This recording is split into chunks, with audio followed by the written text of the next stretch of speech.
अस्सलाम वालेकुम students, welcome back to another lecture. आज के लेक्चर में हम चैप्टर नंबर 10 की एक्सरसाइज 10.1 को सिंप्लीफाई करेंगे।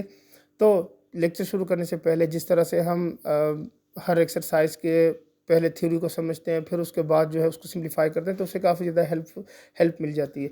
अच्छा जी, अब यहाँ पे जो हमने चैप्टर को यानी ट्रिग्नोमेट्री को पढ़ना है, वो बहुत एडवांस लेवल का है आपकी बुक में। तो जो इससे पहले वाली चीज़ थी, जो आपने 10 क्लास में चैप्टर नंबर 7 में पढ़ी थी, वो यहाँ पे नहीं दी गई।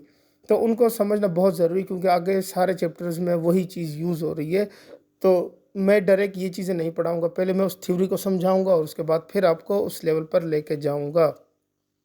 तो उसके लिए ज़रूरी ये है कि आप पहले इसको समझ लें और उसके बाद फिर इसको सिंप्लीफाई करें। तो लेक्चर शुरू करने से पहले अगर आप मेरे चैनल पर नए हैं तो चैनल को सब्सक्राइब कर लें और बेल आइकन को प्रेस कर लें, ताकि मेरे आने वाली हर वीडियो आपको पहले मिल सके। सो फाइनली आज हम चैप्टर नंबर 10 को सिंप्लीफाई करेंगे। चैप्टर नंबर 10 के अंदर जो थ्योरी है वो बहुत ज़्यादा इंपॉर्टेंट है, क्योंकि बुक के अंदर इतनी खास थ्योरी नहीं लिखी हुई। अब आ जाते हैं कि ट्रिग्नोमेट्री हमने इससे पहले कहाँ पढ़ा था। आपको याद होगा 10 क्लास के अंदर चैप्टर नंबर 7 जो था वो ट्रिग्नोमेट्री के बारे में था। वहाँ पे हमने उसमें एंगल्स को कैसे फाइंड करते हैं, उसकी मेजरमेंट को कन्वर्जन वगैरह हो गए, आइडेंटिटीज कुछ हद तक पढ़ी थी। सो थोड़ा बहुत जो था वहाँ पे हमने पढ़ लिया था। अब चूंकि जो पंजाब बोर्ड है उसके अंदर जो बुक है उसमें सेम वहीं से कंटिन्यू करवाया, पहले एंगल्स को डिटेल में समझाई हुई चीजें, फिर उसके बाद आहिस्ता आहिस्ता वो मतलब एडवांस लेवल पर लेकर गए हैं। क्योंकि ये जो बुक है इसमें सिंपल समझे एडवांस लेवल से ही काम शुरू हो गया, क्योंकि यहाँ पे जो चैप्टर मेंशन किया गया वो है trigonometric identities of sum and difference of angles. तो इसलिए इन चीजों को अगर हम डायरेक्ट उस हिसाब से समझे कि डायरेक्ट मैं उसको एडवांस लेवल पे ले जाऊं, तो आपके लिए काफी ज्यादा मुश्किल हो जाएगी। ठीक हो गया। अब मैंने कोशिश यही की है कि मैं उसको वहां से शुरू करूं, ताकि आपके कॉन्सेप्ट भी क्लियर हो जाए और साथ साथ जो आगे जो चैप्टर नंबर 11 और 12 है उसमें वो बहुत ज्यादा इस्तेमाल होंगे वो चीजें जो कि मैं यहाँ पे भी समझाने लगा हूँ। तो इसलिए ये चीजें पढ़ना बहुत जरूरी है, आपने इसको स्किप नहीं करना। स्किप करने से क्या होगा, आप डायरेक्ट एक्सरसाइज पे जाएंगे, वो सॉल्व करेंगे।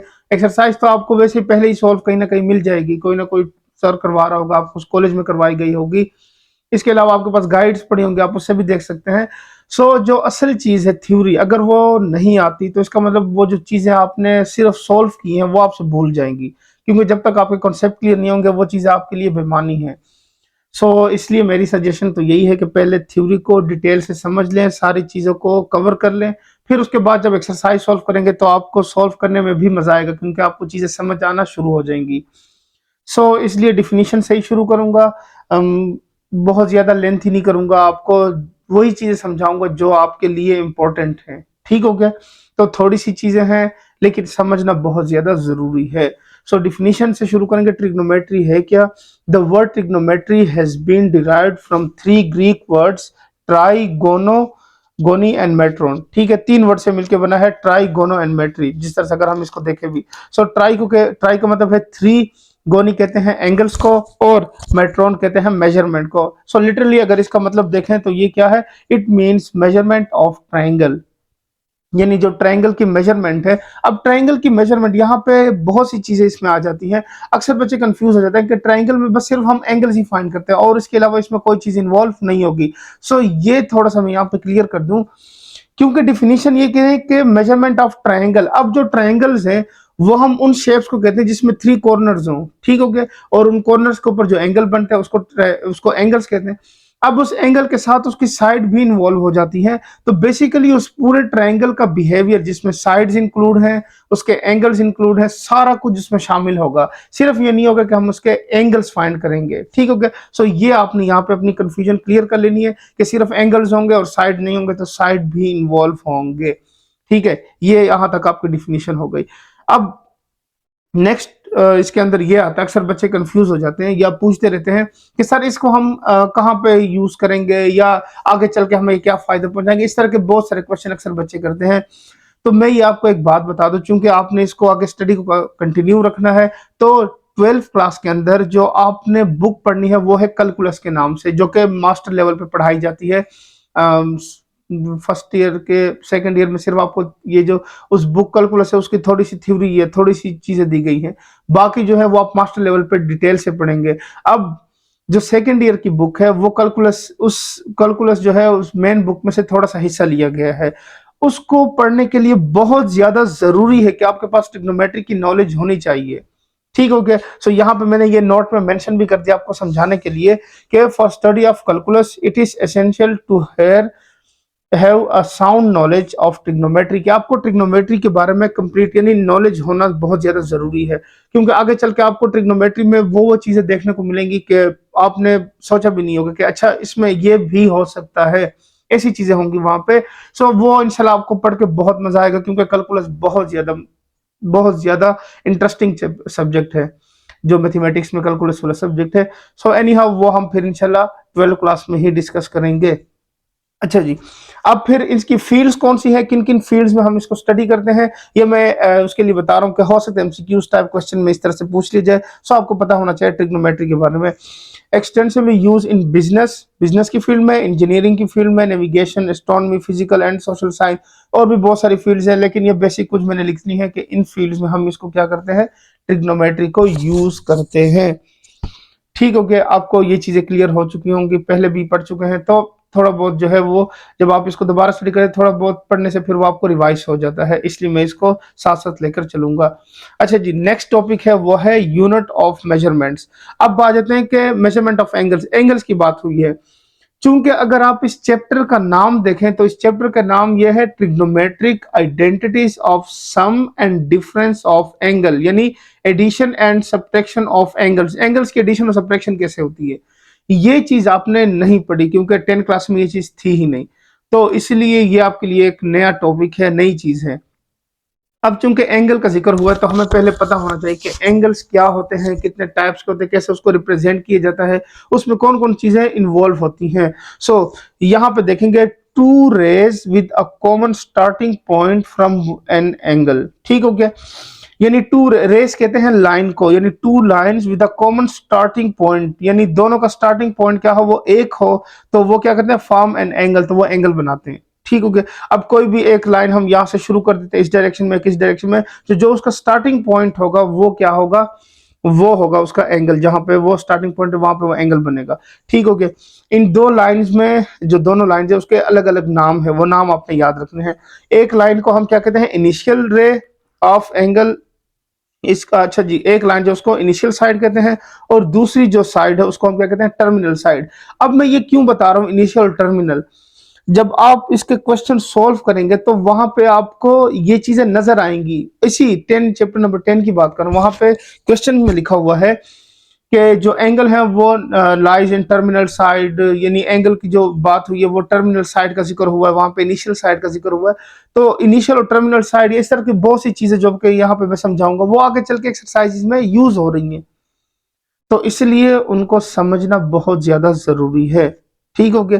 अच्छा जी, so one of the rays of angle is called initial side and other as terminal side. ठीक है, एक को हम इनिशियल कहेंगे और दूसरे को टर्मिनल कहेंगे। अब वो कौन सी लाइंस होंगी जिसको हम इनिशियल और टर्मिनल साइड कहेंगे, ठीक हो गया, वो मैं आपको डायग्राम से ही समझाऊंगा। अच्छा जी, आगे क्या कह रहे हैं, the angle is identified by showing the direction, यानी जो एंगल होता है वो हमें क्या है, बेसिकली डायरेक्शन बता रहा होता है of rotation from the side of, यानी initial side to the terminal side. ठीक हो गया, ये मैं लिख के आपको समझा देता हूं। सो यहां पे क्या पढ़ रहे थे, the angle is identified by showing the direction of rotation from the initial side to the terminal side, यानी इनिशियल साइड से टर्मिनल साइड की तरफ जो डायरेक्शन हमें बताती है उसको हम एंगल को यहाँ पे डिस्कस करते हैं। अब वो इनिशियल और टर्मिनल साइड कौन सी होती है, वो पॉइंट जहां से एंगल शुरू होता है उसको हम क्या कहते हैं, इनिशियल साइड कहते हैं, और वो दूसरी लाइन जिसकी तरफ उसकी डायरेक्शन यानी एरो शो किया गया होता है वो उसकी क्या होती है, टर्मिनल साइड होती है। ठीक हो गया, ये दो साइड इस तरह से हम इसको समझते हैं। अच्छा जी, an angle is said to be positive, इसमें पॉजिटिव और नेगेटिव हमें एंगल्स देखने को मिलते हैं, पॉजिटिव एंगल, नेगेटिव एंगल, ये आप पहले भी पढ़ चुके हैं।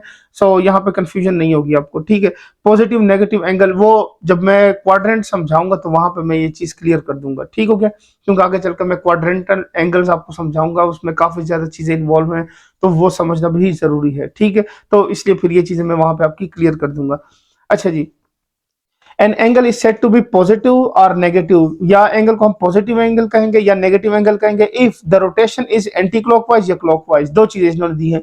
एक को क्लॉकवाइज कहा है और एक को एंटी क्लॉकवाइज कहा है, ठीक है। अब घड़ी की डायरेक्शन में अगर जिस तरह से घड़ी जो है वो मूव करती है, उसकी जो एक निडल मूव करती है, अगर हम उसकी तरह से मूव करते हैं तो फिर वो एंगल क्या होगा, पॉजिटिव होगा या नेगेटिव होगा, या उसके ऑपोजिट डायरेक्शन में जाता है फिर पॉजिटिव होगा नेगेटिव होगा। तो ये चीजें भी हम इसको क्लॉक के जरिए ही समझते हैं। So angle are usually denoted by Greek letters. हाँ, एंगल्स को हम 3-4 लेटर से यहाँ पे डिनोट करेंगे, ठीक हो गया। अब वो कौन से लेटर हैं, वो भी ग्रीक ही लेटर्स हैं जिनको हमने यूज कर। नंबर 1 है अल्फा, ठीक है, ए की तरह लिखा जाता है लेकिन ए जो है वो सिंपल ए लिखा जाता है, जिस तरह से ये नजर आ रहा होगा, लेकिन ये थोड़ा सर से बाहर निकला होता है, इसको अल्फा कहा जाता है। नंबर 2 बीटा, बी ही लिखा हुआ है कैपिटल बी, लेकिन उसकी जो ये वाली लाइन है उसको थोड़ा सा इंक्रीज यहां से आगे किया गया है। नंबर 3 है गेमा। अच्छा जी, ये आर की तरह होता है लेकिन आर नहीं होता, बस थोड़ा सा ना इसमें ये लेंथ की फॉर्म में लिखा होता है इस तरह से। नेक्स्ट है थीटा। और भी बहुत सारे सिंबल्स हैं, साई हो गया, फाई हो गया, और भी बहुत सारे सिंबल्स हैं, लेकिन यहाँ पे बस जो आपकी बुक के हिसाब से यूज हो रहे हैं मैं सिर्फ वो ही मेंशन करूंगा यहाँ पे, ठीक हो गया।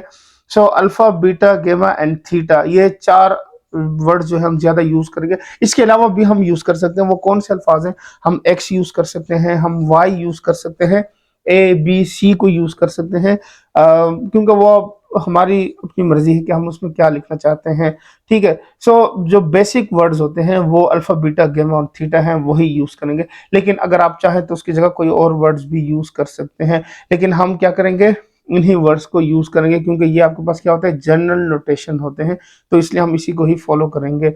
अब मैं क्या करता हूँ, पहले तो आपको ये पॉजिटिव नेगेटिव डायरेक्शन बताता हूँ एंटी क्लॉकवाइज क्लॉकवाइज की, फिर उसके बाद 2 लाइंस के थ्रू आपको ये चीज समझाता हूँ कि वो जो रेज हैं वो इनिशियल किस तरह से, यानी वो लाइन होगी और टर्मिनल लाइन कौन सी होगी, साइड कौन सी होगी, और एंगल कहाँ से शुरू हो रहा है, किस डायरेक्शन में है, ये सारी चीजें मैं आपको डायग्रामेटिकली समझाता हूँ। सो मैं इसकी डायग्राम्स बनाता हूँ, फिर मैं आपको इसको समझा देता हूँ। सो मैंने डायग्राम्स बना लिए आपको समझाने के लिए।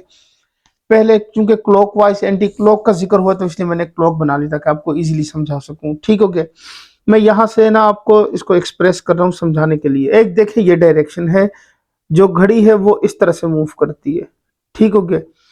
तो इस डायरेक्शन को मैं यहाँ पे नाम दे दूंगा, यहाँ पे, कि ये डायरेक्शन क्या है, ये है क्लॉकवाइज, ठीक हो गया।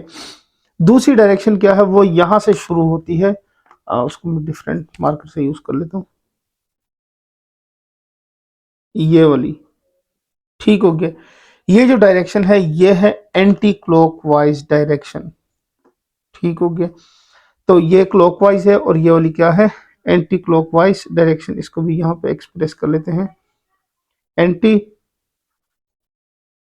Clockwise direction. अच्छा जी, अब क्लॉकवाइज और एंटी क्लॉकवाइज, जब एंगल जो है वो इस तरह से हो कि वो क्लॉकवाइज डायरेक्शन में मूव कर रहा हो, तो फिर आपके पास जो एंगल होगा वो क्या होगा, वो होगा नेगेटिव,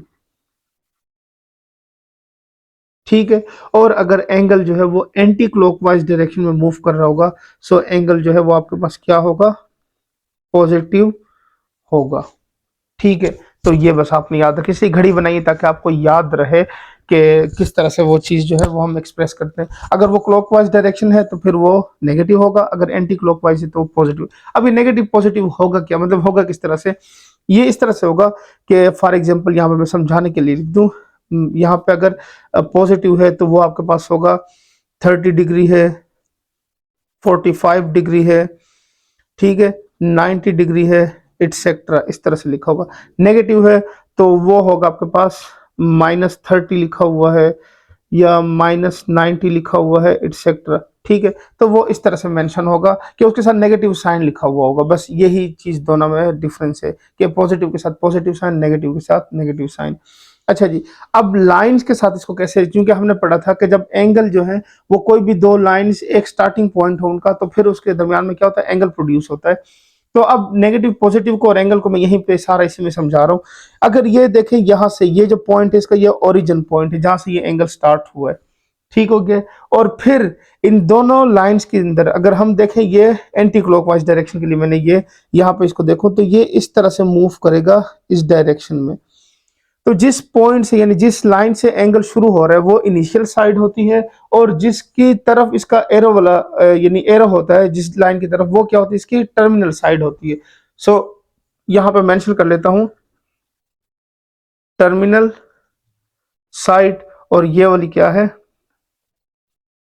इनिशियल साइड। ठीक हो गया। और ये जो डायग्राम है, ये डायग्राम है, या यहाँ पे फिगर 1 लिख लेते हैं ताकि समझ सके, या फिगर 2 कर लेते हैं, ये फिगर 1 कर लेते हैं, फिगर 1, ये 2, और इसको फिगर 3 का नाम दे देते हैं। अच्छा जी, ये जो फिगर 2 है इसको मैं नाम देता हूं यहाँ पे, ये है एंटी क्लॉकवाइज रोटेशन। जो एंगल है वो क्या होगा, एंटी क्लॉकवाइज रोटेशन करेगा। ठीक हो गया। तो यहाँ पे अब देख लेते हैं इसका भी कॉमन पॉइंट क्या है, वो ओरिजिन जहां से वो शुरू हो रहे हैं। अब इसकी डायरेक्शन जो है वो यहाँ से शुरू हो रही है और डाउनवर्ड जा रही है इस तरह से। ठीक हो गया। तो ये घड़ी के देखें ना, इसकी तरफ इसके हिसाब से देखें तो ये आपको नजर आएगा कि ये इस तरह से मूव कर रहा है। ठीक है, इसको देखें तो ये ऐसे गोल दायरा बनाए, तो ये देखें, यहाँ पे मैं समझाने के लिए कर देता हूँ, ये देखें ये इस तरह से मूव कर रहा है। ठीक हो गया। तो ये अगर इसके हिसाब से देखें तो ये ऐसे मूव कर रहा है और ये भी इसी डायरेक्शन में आ रहा है, इसलिए क्या है, एंटी क्लॉकवाइज है। अच्छा जी, इसको देखें तो ये क्लॉकवाइज इस तरह से है, तो ये देखें सेम आपको नजर आएगा कि घड़ी भी इसी तरह से डायरेक्शन में क्या करती है, वो मूव करती है। तो ये क्लॉकवाइज डायरेक्शन में मूव कर रहा है। अच्छा जी, जिस पॉइंट से शुरू हुआ है उस पॉइंट को हम क्या नाम दे देते हैं, इसको नाम देते हैं इनिशियल साइड, और ये दूसरा जो होता है इसको हम क्या कहते हैं, टर्मिनल साइड। ठीक हो गया, क्योंकि इसकी तरफ एरो है। और ये जो फिगर है, इस फिगर में कौन सी रोटेशन है, ये है क्लॉकवाइज रोटेशन। ठीक हो गया। सो ये क्लॉकवाइज रोटेशन है। अच्छा जी, ये आपको उम्मीद है समझ आ गई होगी, दोबारा समझा देता हूँ। ये देखें घड़ी के हिसाब से देख लें, ये घड़ी है, इसमें दो किस्म की मूवमेंट है। घड़ी जो है वो इस तरह से मूव करती है। जो घड़ी की तरह की डायरेक्शन है वो क्लॉकवाइज है, वो नेगेटिव होता है, और जो उसके बिल्कुल ऑपोजिट है एंटी क्लॉकवाइज, वो क्या होगा, पॉजिटिव होगा। इस तरह से लाइन के जरिए से हमने इसको समझ लिया कि वो जो स्टार्टिंग पॉइंट हो इन दोनों यानी दो लाइंस का, तो उसके वहां पे क्या होता है, एंगल प्रोड्यूस होता है। और यहाँ पे जो एंगल प्रोड्यूस हो रहा है इसके अंदर वो क्या है, एंटी क्लॉकवाइज रोटेशन में है, तो इसलिए वो पॉजिटिव होगा। यहाँ पे देखें तो यहाँ से वो क्या है, क्लॉकवाइज रोटेशन में है, तो ये वाला एंगल जो होगा वो नेगेटिव होगा, यानी रोटेशन जो है वो क्लॉकवाइज डायरेक्शन में है। अब बात आते हैं, दो अहम चीजें हैं, यानी दो अहम इसकी मेजरमेंट के साइंस जो कि हम जिसकी फॉर्म में हम एंगल्स को फाइंड करते हैं। ठीक हो गया। सो मेजरमेंट के लिए वो चीजें आपको याद रखना जरूरी है, क्योंकि आगे चल के ना आपको वो सारी चीजें देखने को मिलेंगी इसी चैप्टर की एक्सरसाइज में। वो है क्या, वो ये है, there are two commonly use measurement for angles. दो किस्म की मेजरमेंट है एंगल्स के लिए, एक को कहते हैं हम डिग्री और दूसरे को कहते हैं रेडियन। अब डिग्री में होता क्या है, यहाँ पे मैं अगर लिख दूं आपको समझाने के लिए कि डिग्री में होगा, ये x लिखा हुआ है तो इसके ऊपर यहाँ पे एक जीरो लिखा होगा, यानी ये छोटा सा o लिखा होता है जीरो की तरह का, ये होता है डिग्री। रेडियन में यहाँ पे क्या होगा, पाई लिखा होगा। ठीक हो गया। तो ये पाई को रेडियन में हम सॉल्व करते हैं और डिग्री को हम इस तरह से रिप्रेजेंट करते हैं। सो ये चीज आपने याद रखनी है।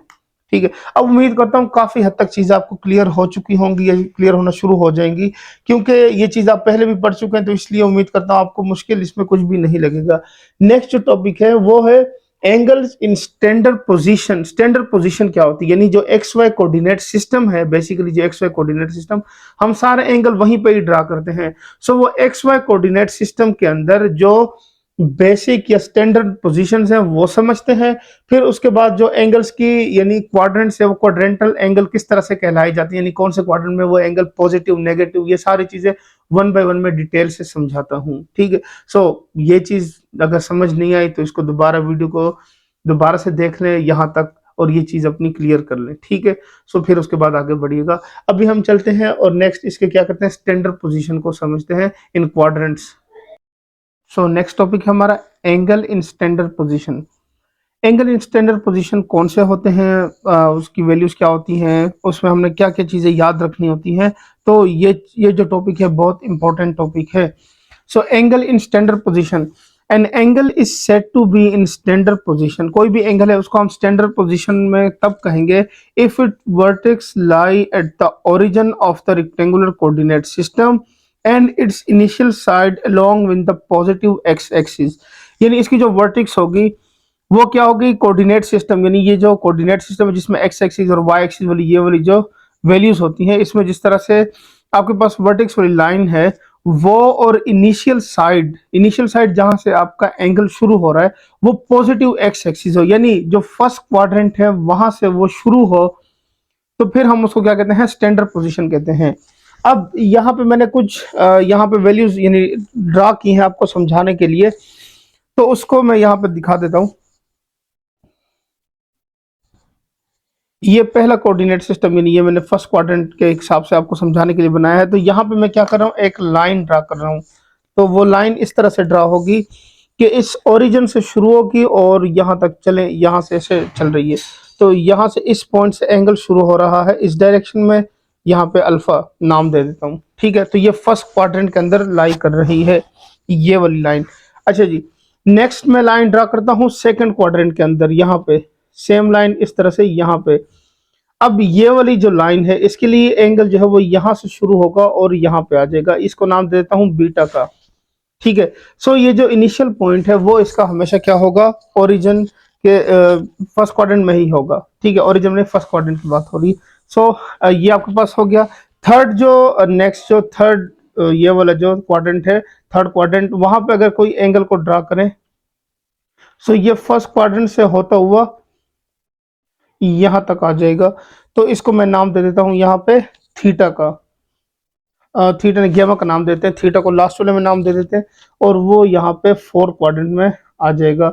सो यहाँ से घूमते हुए ये यहाँ तक आ गया, तो इसको मैं नाम देता हूँ थीटा का।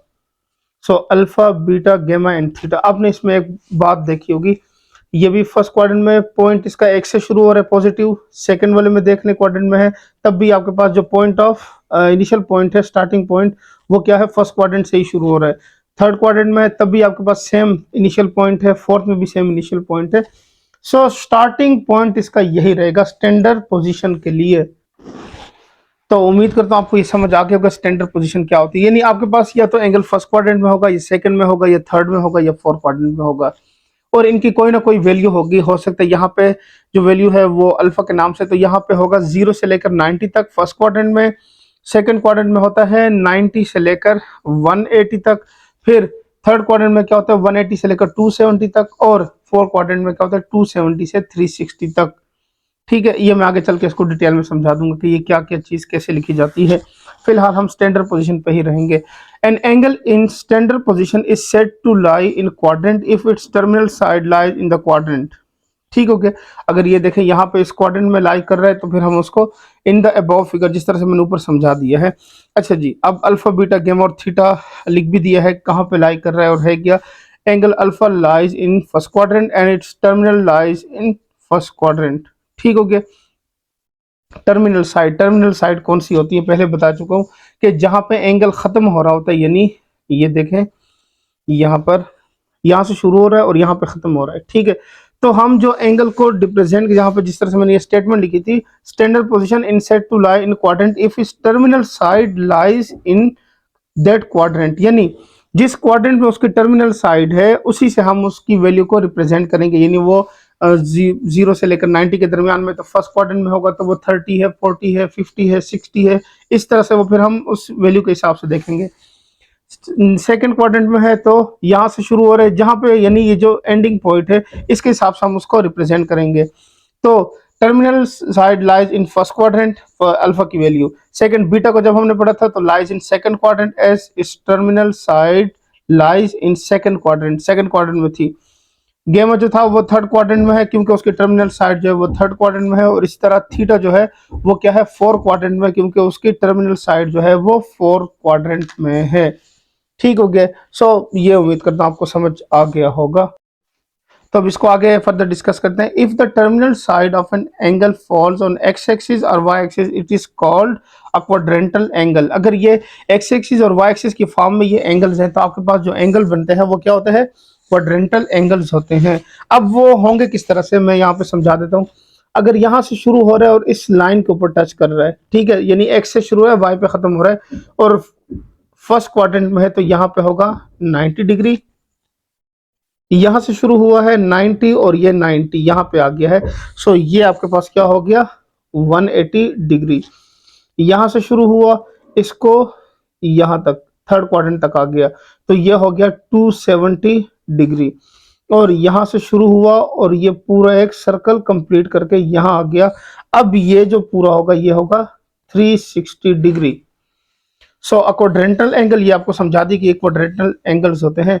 अच्छा जी, 90, 180, 270 एंड 360 आर क्वाड्रेंटल एंगल्स। तो ये आपने एमसीक्यूज के लिए याद रखना है कि अगर क्वाड्रेंटल एंगल्स का पूछा जाता है तो उसमें ये 4 वैल्यूज ही आएंगी। ठीक हो गया। सो ये समझना जरूरी था क्योंकि आगे चल के हमें इन चीजों को देखना होगा। तो नेक्स्ट टॉपिक को डिस्कस करते हैं, वो है ट्रिग्नोमेट्रिक फंक्शन। ये बहुत इंपॉर्टेंट टॉपिक है क्योंकि पूरी ट्रिग्नोमेट्री जो है वो इन फंक्शन के गिर्द घूमती है, और इवन जो आपने कैलकुलस को आगे नेक्स्ट क्लासेस में पढ़ना है वो भी इन्हीं फंक्शन के अकॉर्डिंग होगा। ठीक हो गया। तो इसमें आपके पास एक तो राइट एंगल ट्रायंगल जो कि हम यहाँ पे यूज करेंगे, उसके अलावा पाइथागोरस थ्योरम का इस्तेमाल करेंगे, वो क्वेश्चन को सोल्व करने के लिए यूज होगा, और भी बहुत सारी चीजें हैं। तो इसको मैं समझाता हूँ, फिर आगे चल के हम इसको फर्दर सॉल्व करते हैं। अच्छा जी, consider a right angle triangle A B C with angle C is equal to 90 degree. यानी जो एंगल सी वाली लाइन है, ये वाला कॉर्नर पॉइंट, यहाँ पे जो एंगल सी है वो क्या है 90, यानी राइट एंगल बन रहा है यहाँ पे। And sides A B C shown in figure, यानी ए और बी और सी इसकी साइड्स हैं। ठीक हो गया। ये परपेंडिकुलर साइड है, ये बेस है, और ये इसकी हाइपोटेन्यूज है, क्योंकि 90 के जो ऑपोजिट होता है वो क्या होता है, वो हाइपोटेन्यूज होता है। और इस कॉर्नर एंगल के ऑपोजिट जो होता है वो क्या होता है, परपेंडिकुलर होता है। और ये जो लाइन होती है इसको हम बेस कहते हैं। अच्छा जी, एनी हाउ यहाँ पे जो थीटा है वो रेडियन है, यानी कोई भी डिग्री हो सकती है, 30 डिग्री हो सकता है, 20 हो सकता है, 40 हो सकता है, कोई भी एंगल हो सकता है, एग्जैक्टली नहीं पता, जिनके जस्ट हम सोल्यूशन कर रहे हैं। The side A B opposite to 90 degree is called the hypotenuse. ठीक है, जिस तरह मैंने समझा दिया है। तो ये हम वैसे पढ़ते भी आ रहे हैं, ये आपको आता होगा क्योंकि 9 क्लास की फिजिक्स में भी आप ये चीजें बहुत डिटेल से पढ़ चुके हैं। ठीक हो गया। अच्छा जी, next, the side B C opposite to theta is called opposite side. यानी ये जो साइड इसको आप ऑपोजिट साइड के नाम से, यहाँ पे हम ऑफिशियल जो हम ट्रिग्नोमेट्रिक फंक्शन के हवाले से पढ़ते हैं वो इसकी क्या है, ऑपोजिट साइड है। लेकिन हमने जो इसका नाम सुना हुआ है या सुनते आते हैं वो क्या है, परपेंडिकुलर के नाम से। इस लाइन को हम क्या कहते हैं, परपेंडिकुलर लाइन कहते हैं। और the side A C related to angle theta is called the adjacent side. ठीक हो गया। इसको हम एडजेसेंट साइड कहते हैं, या जो इसका नाम हमने पढ़ा हुआ है यानी जो हम पढ़ते आते हैं वो क्या है, बेस के नाम से इसको याद करते हैं, बेस। ठीक हो गया। सो ये जो साइड है इसको हम बेस कहते हैं, ये परपेंडिकुलर, और ये क्या हो गया आपके पास, हाइपोटेन्यूज हो गई। ठीक है। अब हम इसको फर्दर डिस्कस करते हैं कि ये सॉल्व किस, यानी इसमें से हम क्या वैल्यू, फंक्शन निकलते कैसे हैं, वो किन वैल्यू की मदद से वो फंक्शन लिखे जाते हैं, तो वो मैं आगे समझा देता हूँ अभी आपको। So we can form 6 ratios as follow. 6 ratio बनती है, यानी परपेंडिकुलर डिवाइडेड बाय हाइपोटेन्यूज, फिर नेक्स्ट क्या है, बेस डिवाइडेड बाय हाइपोटेन्यूज, फिर परपेंडिकुलर डिवाइडेड बाय बेस, फिर इनके रेसिप्रोकल ले ले, यानी C over A, C over B, B over A. ठीक हो गया। इनको बेसिकली 6 ट्रिग्नोमेट्रिक रेशियोज कहते हैं। ये बहुत इंपॉर्टेंट है। इसकी वैल्यूज जो है वो आप जो फाइंड करते हैं वो मैं आपको बता दूं, शायद आपने सुना भी होगा, some people have curly brown hand through proper brushing. तो आपने ये वैल्यूज पढ़ी होंगी या ये सुना होगा आपने कि इसकी मदद से हम क्या करते हैं, वो रेशियोज को आसानी से लिखते हैं। ठीक हो गया। अब यहाँ पे वो बेसिकली होती क्या है वो मैं आपको समझा देता हूँ। In fact, these values या ratios depend on the sign of the size of the angle and not an triangle form। ठीक हो गया। इसकी साइज के ऊपर डिपेंड करता है। Therefore, these ratios are called trigonometric function of angles theta are defined as। तो इनके फंक्शन कौन से बनेंगे, किस तरह से हम इसको बनाते हैं, वो यहाँ पे मैं आपको समझा देता हूँ। अच्छा जी, ये आप समझ लें। नंबर 1 साइन थीटा, इसको साइन कहते हैं, साइन थीटा। ठीक हो गया।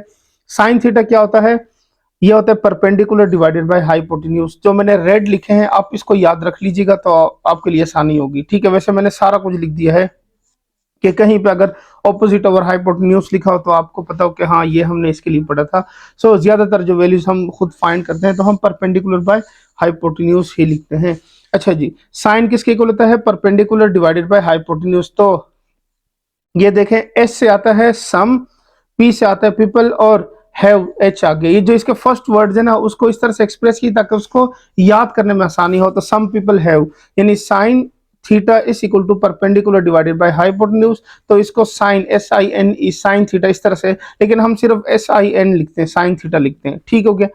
नेक्स्ट है कोसाइन थीटा, कोसाइन, ठीक है, कोसाइन थीटा, लेकिन इसको हम कोस थीटा पढ़ते हैं, कोस थीटा। कोस थीटा किसके इक्वल होता है? Base over hypotenuse. तो करली ब्राउन हेयर, ठीक हो गया। तो सी बी और एच इस तरह से इसको पढ़ा जाता है। अच्छा जी, नेक्स्ट है टेंजेंट थीटा, ठीक हो गया, इसको टेंजेंट थीटा कहते हैं, लेकिन इसको हम टेन लिखते होते हैं, T A N, tan theta. ये होता है perpendicular over base, so through proper brushing, ठीक हो गया। टेन परपेंडिकुलर पी हो गया, ठीक हो गया, और बेस का बी यहां से आ गया। सो इसको टेंजेंट थीटा कहा जाता है। जो बाकी वैल्यूज हैं, यानी बाकी जो तीन वैल्यूज हैं वो इनके रेसिप्रोकल से बनते हैं। साइन का रेसिप्रोकल कोसिकेंट, ठीक है ना, कोसिकेंट थीटा, और ये होता है हाइपोटेन्यूज और परपेंडिकुलर। सीकेंट, सीकेंट किसका होता है? कोस का रेसिप्रोकल जो है वो सीकेंट थीटा, तो वो होता है हाइपोटेन्यूज और बेस। और लास्ट में है कोटेंजेंट, कोटेंजेंट देखे टेंजेंट था तो उसका कोटेंजेंट, वो होता है बेस ओवर परपेंडिकुलर। यानी जो फर्स्ट थ्री है अगर आप वो याद कर लें या आपको वो समझ आ जाए, इसको याद रख लें, जिस तरह से भी आप उसको इजीली समझ सकते हैं, ये तीनों अगर आपको आती हैं तो आप ये बाकी तीन इजीली ड्रा कर सकते हैं सिंपल इसके रेसिप्रोकल लेके। ठीक हो गया। तो ये 6 वैल्यूज आपने रट लेनी, इस तरह से आपको फिंगर टिप्स पे याद होनी चाहिए। Sign theta, cos theta, tangent theta, cosecant theta, secant theta and cotangent theta. ये आपने सारे के सारे जो है नाम याद रखने, क्योंकि आगे चल के आपने इन्हीं को ही यूज करना होगा। क्लियर हो गया? अच्छा जी, अब हम चलते हैं कि इसमें नेक्स्ट जो टॉपिक है वो क्या है। So we observe useful relationship between this 6 trigonometric function as. तो वो जो रेसिप्रोकल थे पहले मैं वो बताता हूँ, फिर नेक्स्ट टॉपिक पे लेके चलता हूँ। अच्छा जी, वो क्या थे? कोसिकेंट थीटा 1/sin के इक्वल होता है, यानी साइन का रेसिप्रोकल ले तो कोसिकेंट आता है। इस तरह कोस का रेसिप्रोकल है तो सीकेंट आता है। और टेंजेंट थीटा किसके इक्वल होता है? Sine theta over cos theta. ये वाली जो ट्रिग्नोमेट्रिक आइडेंटिटी है ये बहुत ज्यादा यूज होगी। ठीक है, मैंने टिक लगा दी ताकि आपको याद रहे कि ये वाली जो है वो आपने याद रखनी है, क्योंकि अक्सर जगहों पे इसको यूज किया जाता है। अच्छा जी, इसी का टेन का रेसिप्रोकल ने तो कोटेंजेंट आता है, और कोटेंजेंट की वैल्यू अगर देखें यानी इसका रेसिप्रोकल तो cos theta over sine theta, और ये वैल्यू भी ज्यादातर यूज होती है। तो इन वैल्यूज को आप पहले भी 10 क्लास में पढ़ चुके हैं, लेकिन यहाँ पे दोबारा से आपको याद दहानी करवा रहा हूँ कि ये चीजें हम जो पढ़ चुके हैं यहाँ पे दोबारा यूज करेंगे। अच्छा जी, नेक्स्ट है फंडामेंटल आइडेंटिटीज। इनके प्रूफ जो है वो आपको बुक्स में कहीं भी मिल जाएंगे, तो प्रूफ इसने इतने इंपॉर्टेंट नहीं है इसके, बस इन वैल्यूज को याद रखना इंपॉर्टेंट है। इसलिए मैंने कोशिश की कि बस जस्ट आपको वो आइडेंटिटीज जो कि हम यूज करेंगे वो सिर्फ लिख के समझा दूं कि ये आपने याद रखनी है। Number 1, sine square theta plus cos square theta is equal to 1। ठीक है, sine square plus cos square is equal to 1, ये आपने याद रखनी है। ये वाली जो है ये बहुत ज्यादा रेयर, मतलब बहुत ज्यादा यूज होने वाली है, अक्सर हम क्वेश्चन में इसको यूज करेंगे। Number 2, 1 plus tan square is equal to secant square theta and 1 plus cot square theta is equal to cosecant square theta, ये भी हम यूज करेंगे। ये सेकंड और थर्ड जो है वो कभी कभी यानी अक्सर 1 2 3 सवाल ऐसे मिलेंगे हमको शायद पूरी बुक में कि हम उसमें यूज करें, हो सकता है ज्यादा भी हो, क्योंकि नई बुक है तो इसका एग्जैक्ट मुझे आइडिया नहीं है कि हम कितने क्वेश्चन में इसको यूज कर पाएंगे। लेकिन जो फर्स्ट वाली है वो तो लाजमी यूज होगी ही होगी, वो तो हर दूसरे सवाल में ये यूज हो रही होती है। ठीक हो गया।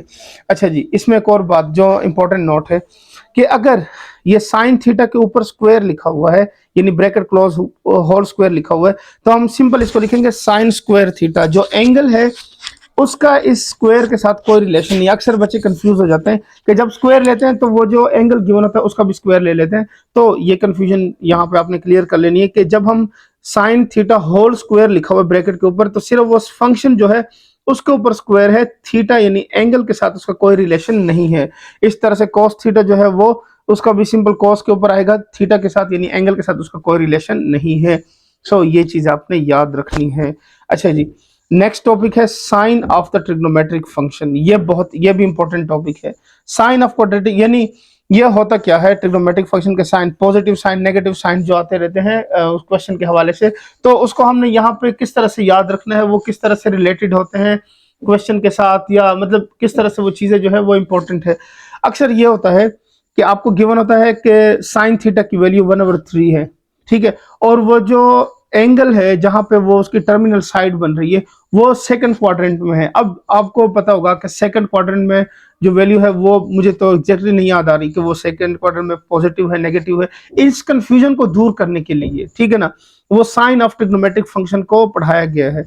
तो ये आपने पढ़ना है कि साइन ऑफ ट्रिग्नोमेट्रिक फंक्शन क्या है, ठीक है, ये समझें। फिर उसके बाद हम एक्सरसाइज, क्योंकि एक्सरसाइज में जो पहला सवाल दिया हुआ है ना उसमें यही लिखा हुआ है कि पहला या दूसरा कोई भी क्वेश्चन जो है आई थिंक उसमें ये चीजें डायरेक्ट जो है शुरू हो रही हैं कि वो जो एंगल है वो उस क्वाड्रेंट में नहीं आ रही, क्वाड्रेंटल एंगल में आई थिंक 10.2 से शुरू हो रही है वाला काम, ठीक हो गया।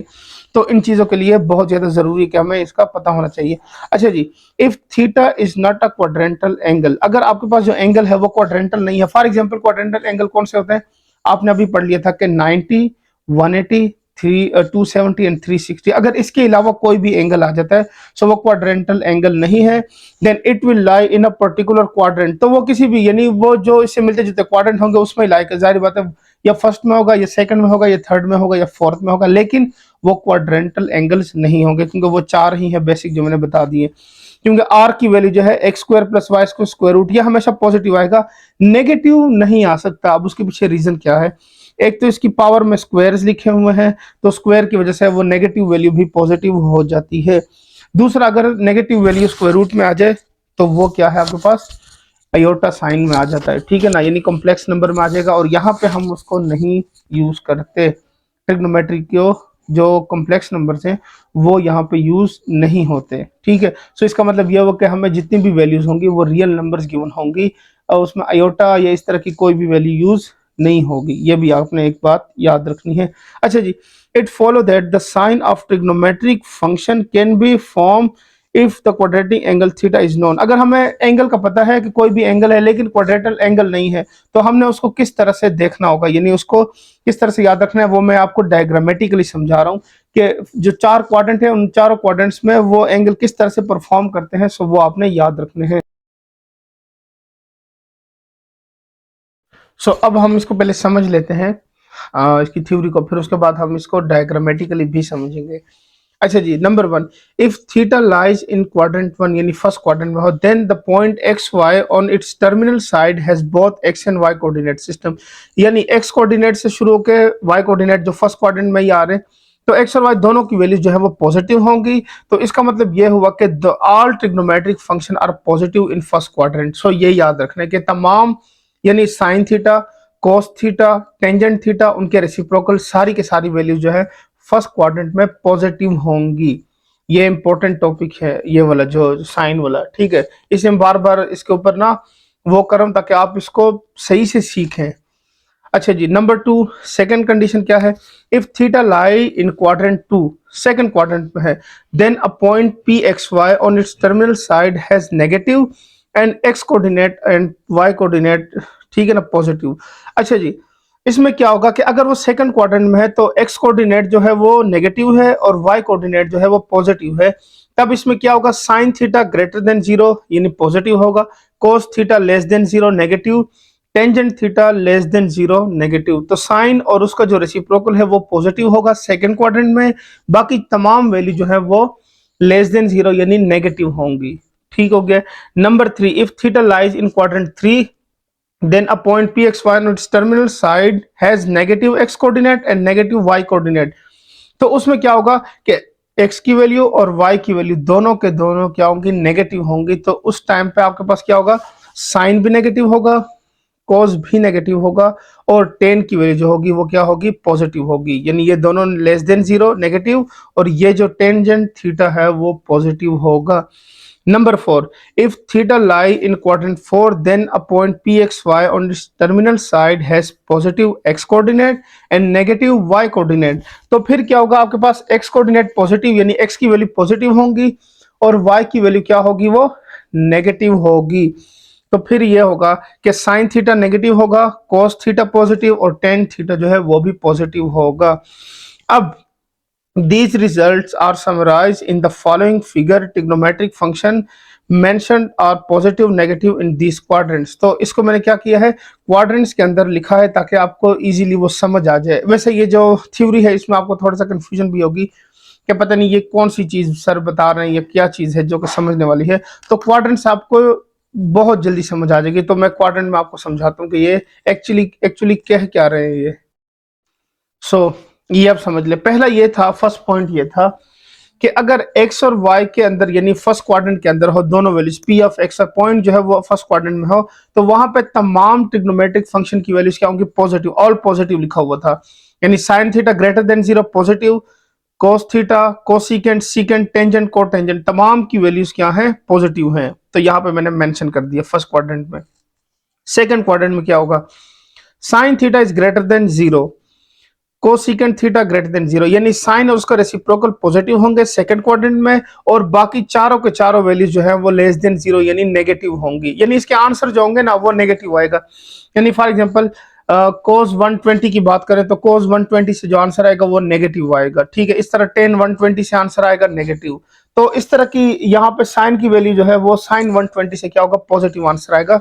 तो बस यही कह यहाँ पे समझाना चाह रहे हैं कि साइन का जो भी आंसर आएगा वो पॉजिटिव होगा, कॉस का पॉजिटिव है, सीकेंट, कोसिकेंट, टेंजेंट, कोटेंजेंट, 0 से 90 के दरमियान में कोई भी वैल्यू आ रही है तो वो पॉजिटिव होगी।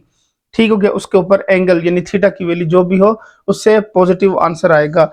नेक्स्ट थर्ड क्वाड्रेंट में क्या होगा, टेंजेंट और कोटेंजेंट यानी टेन और उसका रेसिप्रोकल वो पॉजिटिव होंगे, बाकी चारों रेसिप्रोकल यानी चारों वैल्यूज जो हैं वो नेगेटिव होंगी। साइन उसका रेसिप्रोकल, कोस और उसका रेसिप्रोकल ये सारी वैल्यूज क्या होंगी, नेगेटिव होंगी। फोर्थ क्वाड्रेंट में क्या होगा, कोसिकेंट, सीकेंट और कोस और सीकेंट ये दो वैल्यू जो है वो पॉजिटिव हैं, बाकी साइन, कोसिकेंट, टेंजेंट, कोटेंजेंट ये सारी की सारी वैल्यूज क्या होंगी, नेगेटिव होंगी। अब क्वेश्चन इस तरह से गिवन होता है, मैं एक्सरसाइज खोल के ना आपको रीड करके समझा देता हूँ कि एक्चुअल लिखा क्या होता है वहां पे क्वेश्चन के अंदर, तो फिर आपको क्लियर भी हो जाएगा। अच्छा जी, एक्सरसाइज 10.2 में इस चीज के ऊपर काफी जोर दिया गया, 10.1 में भी है लेकिन 10.2 में लिखा हुआ है कि find the value of sine 2 theta, cos 2 theta, tan 2 theta and given that tan theta is equal to -1/5 and theta lies in quadrant 2, second quadrant में लाई कर रहा है। यानी इसकी वैल्यू नेगेटिव दी हुई है और कह रहे हैं कि नेगेटिव, अब देखें यहां भी नेगेटिव होती है, यहां भी नेगेटिव होती है। अब हम मुझे कैसे पता चलेगा कि वो इन दोनों में से किस क्वाड्रेंट में नेगेटिव है, ये भी हो सकता है ये भी हो सकता है। जब वो ये बता दें कि सेकंड क्वाड्रेंट में है तो इसका मतलब यहाँ पे कंफ्यूजन क्लियर हो गई है कि वो सेकंड क्वाड्रेंट है तो साइन और कोस सीकेंट की यानी साइन और उसका रेसिप्रोकल जो है वो पॉजिटिव होगा, बाकी चारों के चारों वैल्यूज के साथ क्या होगा, नेगेटिव साइन आएगा। ठीक है, सो ये आपने याद रखना है। एनीहाउ ये क्वेश्चन जब हम सॉल्व करेंगे तो आपको साथ साथ चीजें बहुत ज्यादा क्लियर होना शुरू हो जाएंगी। अब ये कुछ इस फिगर की मदद से मैं कुछ वैल्यूज लिख रहा हूं जो कि आपने याद रखनी है, वो इंपॉर्टेंट है आपके एमसीक्यूज के लिए, एमसीक्यूज टाइप के लिए, या वैसे भी आपने इसको याद रखना है, एमसीक्यूज में ज्यादातर पूछी जाती है वैल्यूज।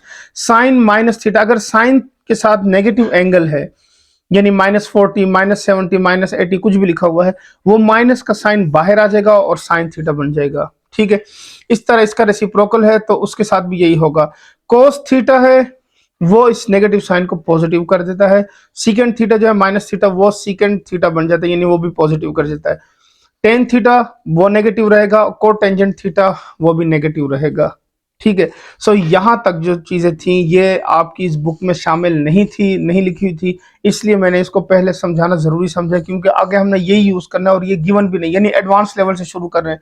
अभी जो नेक्स्ट टॉपिक में पढ़ने लगा हूं यही टॉपिक है जहां से शुरू हो रहा है। तो पहला जो टॉपिक यानी शुरू हो रहा है उसके में साथ ही प्रूफ दिया गया है, तो उसका मैंने प्रूफ नहीं किया क्योंकि लेक्चर में उस प्रूफ की फिलहाल जरूरत नहीं है, लेक्चर काफी लेंथी हो जाएगा, वो प्रूफ मैं अलग से अपलोड कर दूंगा तो आप तब जाकर देख लीजिएगा। फिलहाल उस प्रूफ की जरूरत नहीं है, चीजें जो है वो जो इंपॉर्टेंट चीज है वो समझने वाली सिर्फ मैंने उसी पे ही फोकस किया है।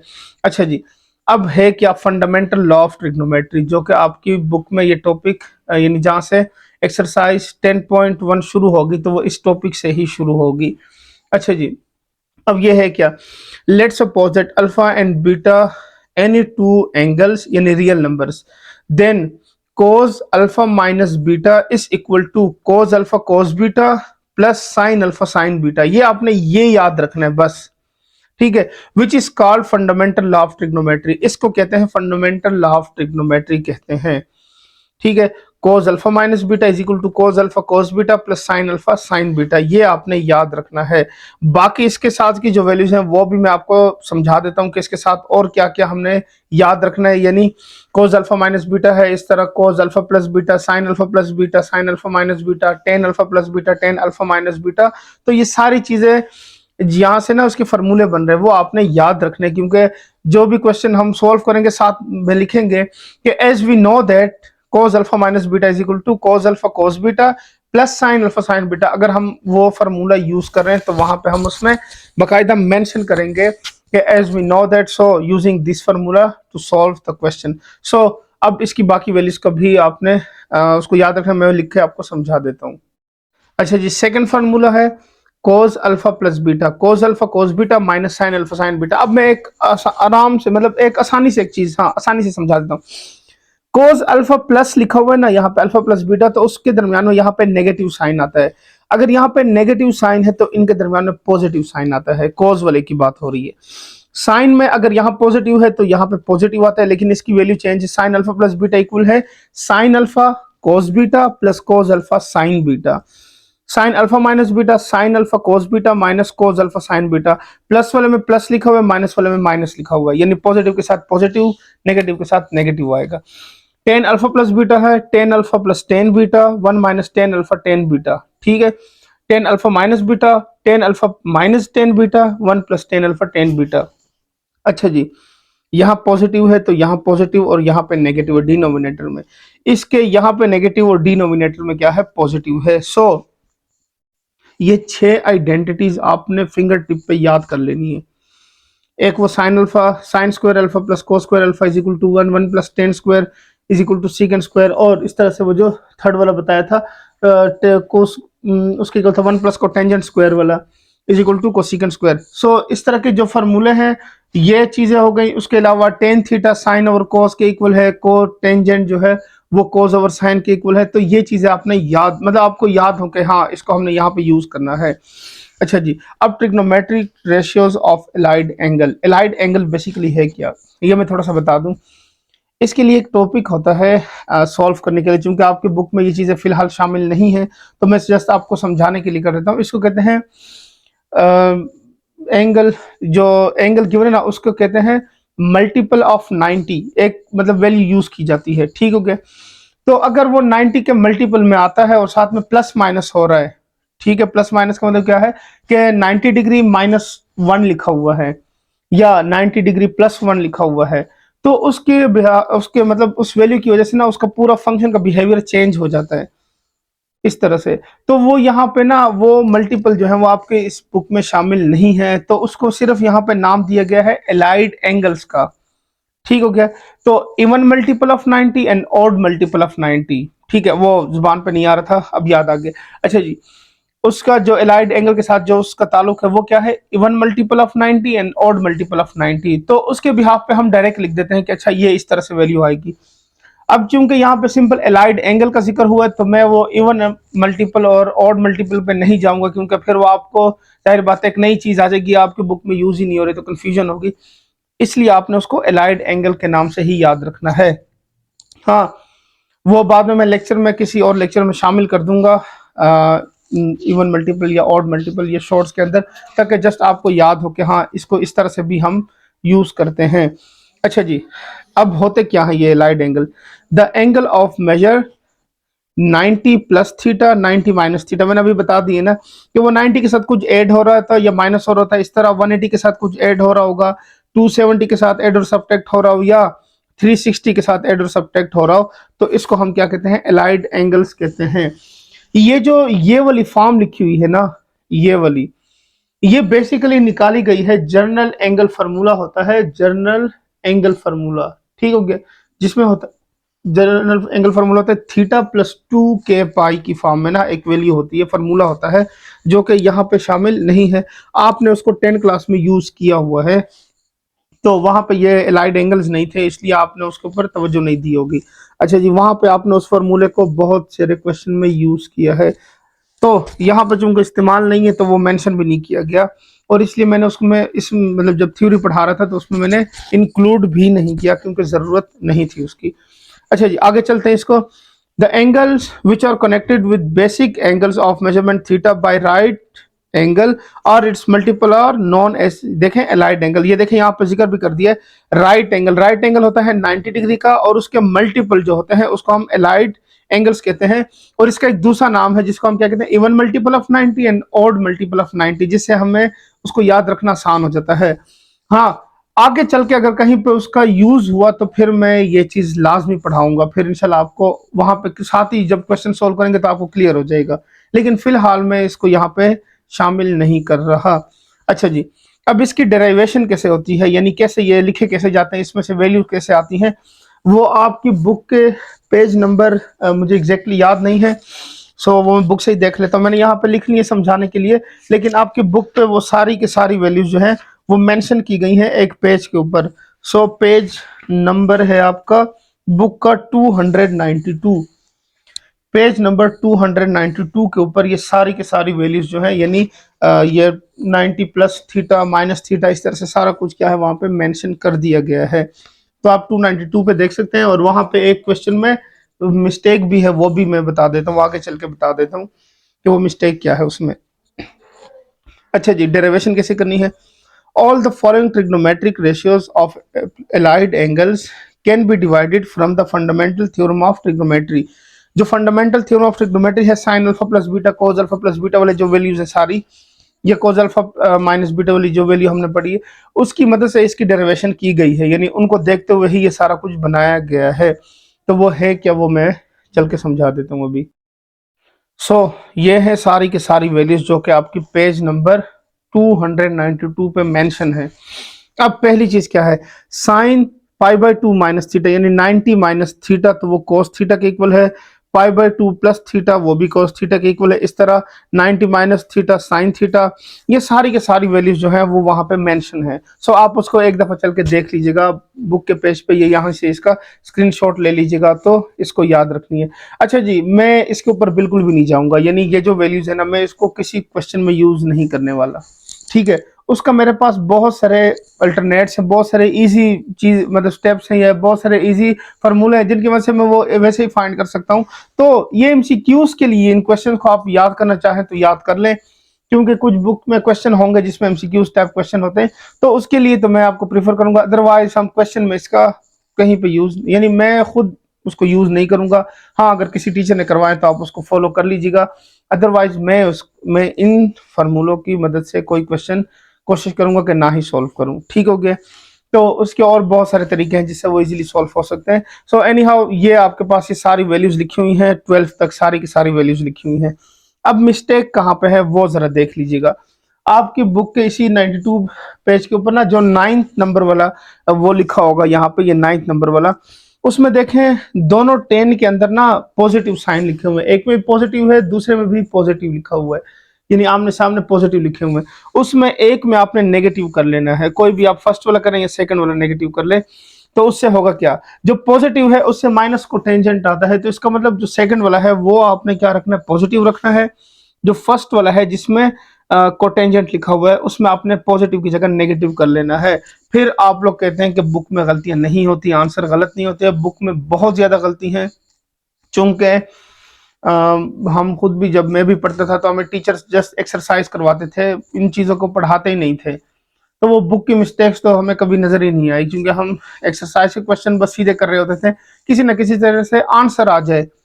तो वो कभी आंसर आता था कभी नहीं आता था, बस उसी चक्कर में लगे लगे रहे, और साथ में वो जो कॉन्सेप्ट थी वो रह ही गई है। एनी हाउ यहाँ पे मैंने कोशिश की है कि आपको एक्सरसाइज से पहले कॉन्सेप्ट दी जाए, ठीक हो गया। तो आगे चलते हैं। एक और बात इसमें जो याद रखने वाली है वो ये है, अक्सर बच्चे कंफ्यूज होते हैं, सर ये पाई बाय 2 पाई की वैल्यू, इन चीज़ों की समझ नहीं आती, ये होते क्या है। तो यहाँ पे मैंने लिख दिए हैं ताकि आपको आसानी हो इन चीज़ों के लिए भी।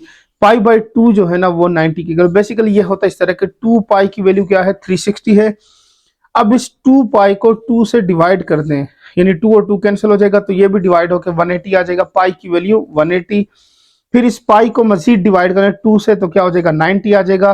फिर इस तरह से 3 से करेंगे तो 60 आ जाएगा, 4 से करेंगे 45 करेंगे, 6 से करेंगे तो 30 आ जाएगा, 3 पाई बाई 2 270। तो ये बेसिक चीजें जो है ये हमें कहीं ना कहीं नजर आएंगी, इसलिए मैंने यहाँ पे मेंशन भी कर दिए हैं इसको।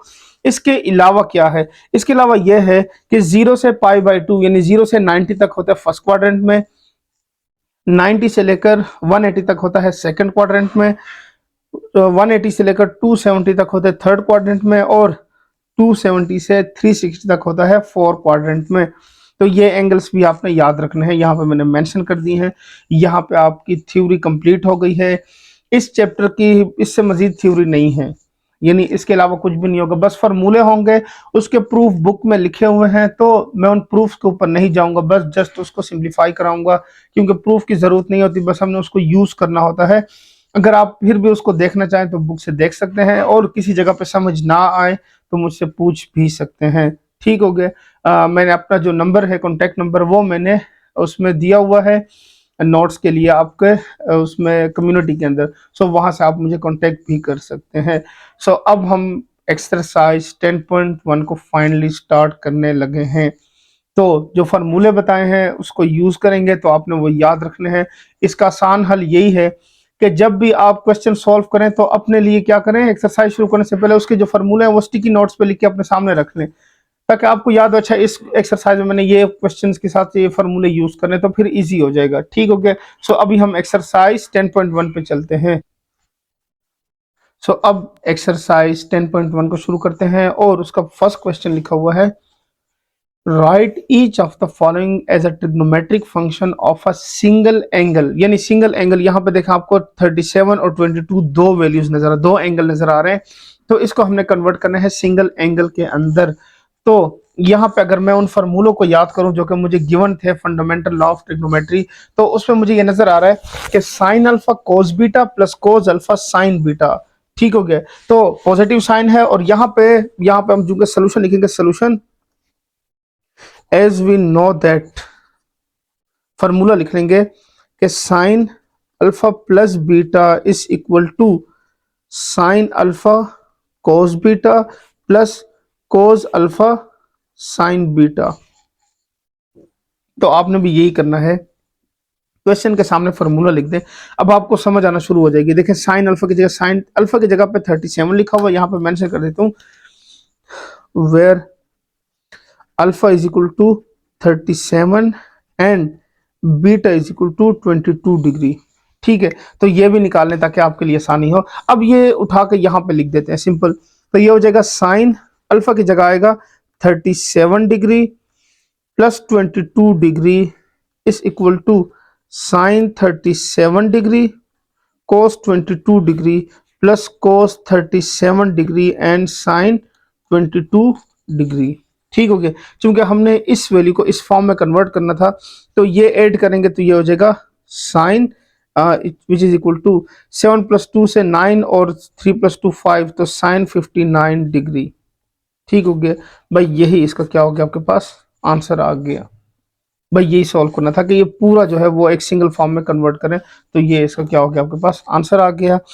इसको हम क्लोज कर देते हैं। ले जी, ये सॉल्व हो गया, बस इतना सा क्वेश्चन था। ठीक हो गया। तो फिलहाल आपको नजर आएंगे बहुत सिंपल क्वेश्चन है, क्योंकि शुरू के क्वेश्चन काफी इजी हैं। तो अगर तो इसको पैटर्न के हिसाब से यानी फार्मूलों को याद रखते हैं, तो हो सकता है कि पूरी एक्सरसाइज के जितने भी यानी तीनों के तीनों चैप्टर जो है 10, 11, 12 ट्रिग्नोमेट्री सारे ही आपको आसान लगे। ठीक है। सो अब इसके नेक्स्ट क्वेश्चन नंबर 2 को सिंप्लीफाई, सेकंड पार्ट को सिंप्लीफाई करते हैं।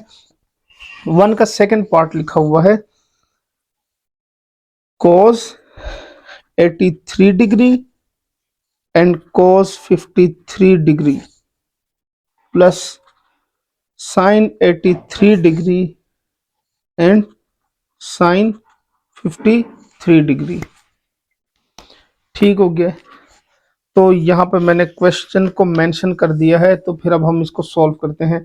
अच्छा जी, क्वेश्चन तो लिख लिया है, अब आ जाती है बारी फार्मूले की। तो यहाँ पे कौन सा फार्मूला यूज होगा, देखें कोस अल्फा कोस बीटा, तो यानी कोस अल्फा और बीटा दोनों की कोस की वैल्यू लिखी हुई है, इसका मतलब कि ये कोस अल्फा प्लस बीटा या अल्फा माइनस बीटा वाला कोई फार्मूला लिखा हुआ है। अब एग्जैक्टली होगा कौन सा, पॉजिटिव होगा नेगेटिव वाला होगा। तो आसान सा हल मैंने आपको बताया, पॉजिटिव साइन है तो नेगेटिव फार्मूला है, नेगेटिव साइन है तो पॉजिटिव वाला फार्मूला है। बस इस तरह से आपने इसको याद रखना है। सो सोल्यूशन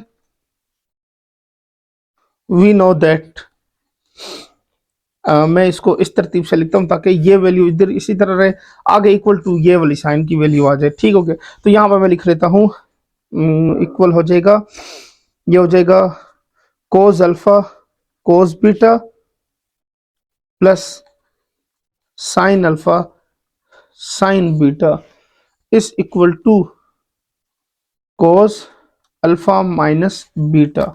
ठीक है, सो कंपैरिजन मैंने कर लिया है, अब मुझे वैल्यू नजर आ गई। अल्फा की जगह पे लिखा हुआ है 83 एंड बीटा की जगह लिखा हुआ है 53। सो वैल्यूज पुट कर देते हैं, यहाँ पे आ जाएगा cos 83 degree cos 53 degree plus sine 83 and sine 53 is equal to cos 83 minus 53। ठीक हो गया, तो 3 में से 3 माइनस करेंगे 0 और 8 में से 5 माइनस करेंगे तो 3 आ जाएगा। So which is equal to cos 30 degree. ये इसका क्या हो गया, आपके पास आंसर आ गया। तो ये सॉल्व हो गया। अच्छा जी, नेक्स्ट थर्ड पार्ट को देखते हैं, उसमें क्या लिखा हुआ है। उसमें लिखा हुआ है, थर्ड पार्ट में लिखा हुआ है cos 19 degree cos 5 degree minus sine 19 degree and sine 5 degree. ठीक हो गया, तो ये भी कोस वाला सेम इसी जैसे ही नजर आ रहा है। यहाँ पे पॉजिटिव था तो यहाँ नेगेटिव था, अब यहाँ पे नेगेटिव है तो यहाँ पे सिर्फ क्या होगा, पॉजिटिव आएगा। तो सोल्यूशन वी नो दैट, क्या है वो, cos alpha cos beta minus sine alpha sine beta is equal to cos alpha plus beta. ठीक हो गया, सो कंपैरिजन करने से मुझे नजर ये आ रहा है कि अल्फा की जो वैल्यू है वो 19 है एंड बीटा की वैल्यू क्या है, 5 डिग्री। सो वैल्यूज पुट कर लेते हैं यहाँ पे, ये हो जाएगा cos 19 cos 5 minus sine 19 sine 5 degree is equal to cos 19 plus 5। तो ये इक्वल आ जाएगा, 19 में 5 प्लस करें तो 24 आता है। So which is equal to cos 24 degree. तो ये इसका क्या हो गया, आपके पास आंसर आ गया। तो ये इसका थर्ड पार्ट भी सिंप्लीफाई हो गया। अब इसके फोर्थ पार्ट को सिंप्लीफाई करते हैं।